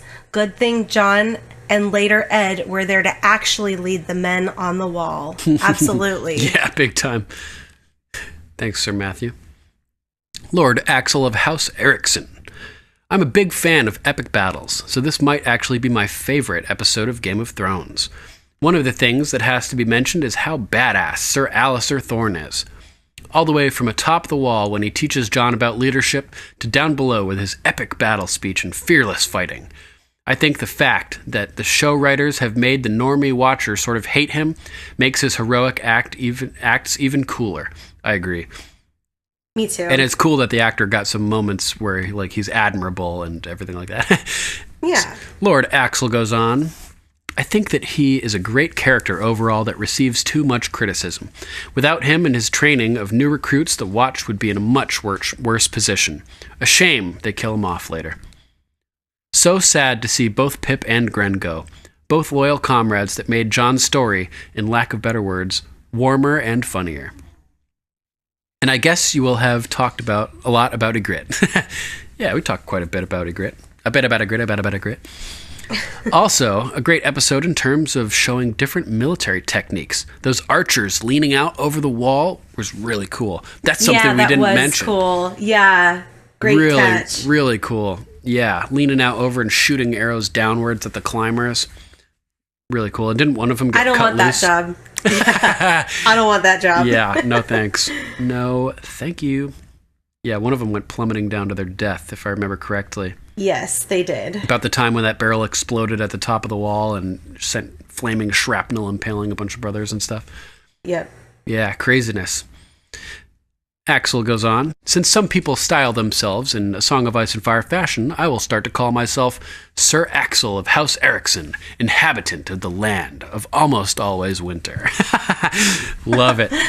And it turns out that Sir Axel is writing from Sweden. The north of Sweden. Wow. Very cool. Where winter is there for 6 months a year. So he is not joking. The land of almost always winter. The real north. It's epic. That's pretty far north. Yeah. Finishing off, Sir Axel says, great job, guys.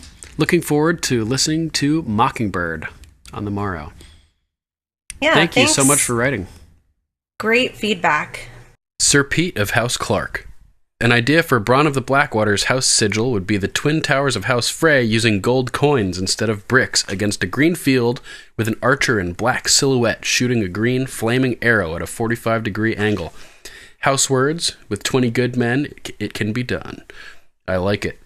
He also says, another reason the Red Viper shouts at the mountain is that he studied him over the years in preparation for one-on-one combat and found out that he suffers from migraine headaches. So, shouting was an edge and was part of his game plan. Great point. Yeah, apparently the mountain quaffs milk of the poppy like ale to try to combat those crazy headaches. Luke, the Low Duke. Greetings, as ever, looking forward to your insights. A few observations on the Watchers on the Wall. For all his faults, Sir Alistair somewhat redeemed himself, for now, by admitting his fault to Jon and by leading the defense of Castle Black. Continuing on a comment by Lady Rachel previously, Sam also talks about being nothing at all, and therefore having no reason to be afraid against the White Walker. So Jon's only plan at the end is to go and meet Mance. What happened to sealing the tunnel? That was a good plan. I am, my dear podcast hosts, yours faithfully, Sir Luke, the Low Duke. And now that you mention it, Sam talking about being nothing and nothing at all kind of reminds me of the concept of being no one.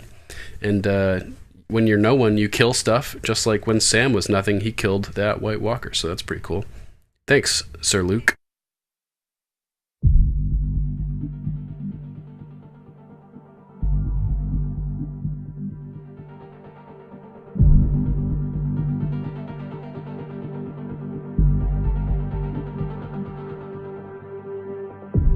All right, that's our show, episode 81.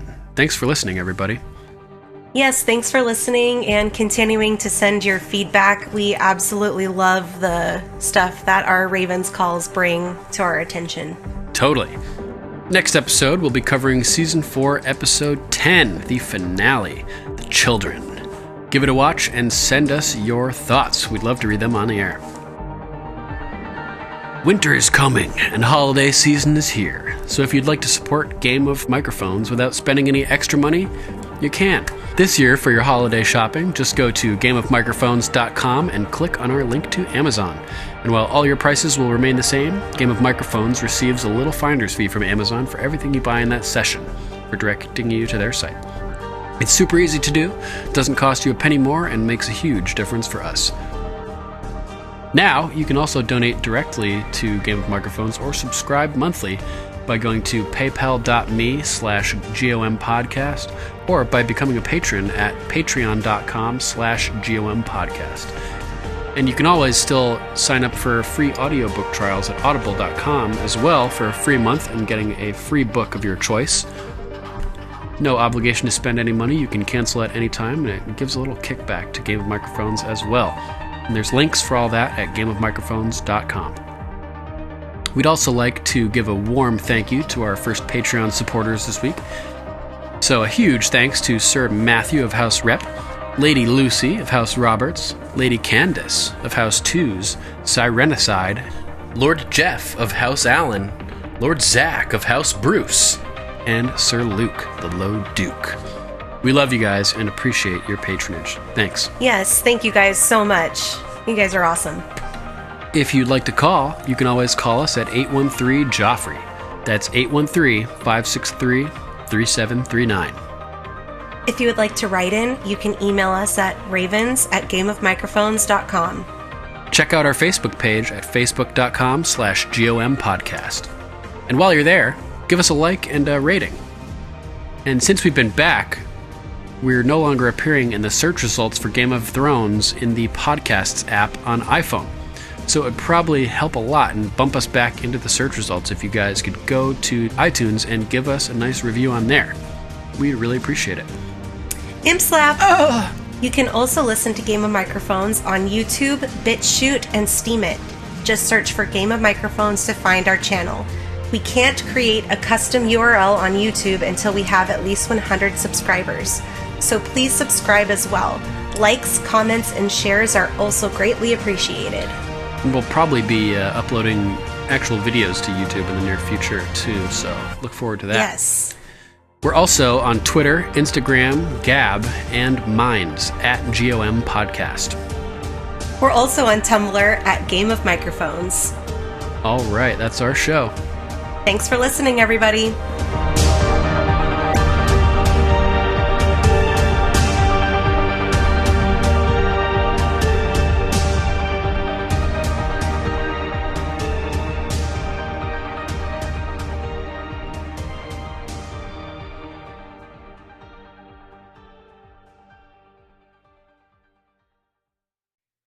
They won't just kill you, they'll boil you, they'll flay you, they'll make it last days. You're right.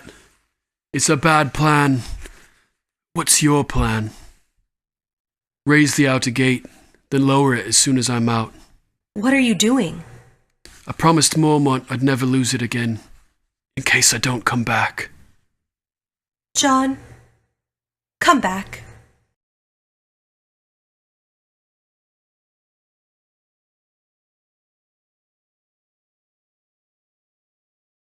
That was nasty. That's a nasty way to go. So awesome. Yeah. What are you doing down here? Busted. And the sound effects of the wind. It was a difficult decision either way, sir. Fucking rage. I know you never fucked a bear. Right now, I don't want to. You never fucked a bear. Right now, I don't want to think about the bear you never fucked. Burly. Burly, yeah. Just burly fighting bitches, you know. But his legs are like moving along. It's just kind of funny. Does knock fucking mean draw? Like a ghost. Must have scared a poop nugget out of him, like for sure, you know. Oh, you want to know, do you? I'm gonna boil you. Anyone else tries to kill him, I'll have an arrow for them. Yeah. Or he goes, Pip, open the fucking gate. Sam is just kind of like, boink, boink. And does like the double cartoon eye blink, you know? Do. Yeah.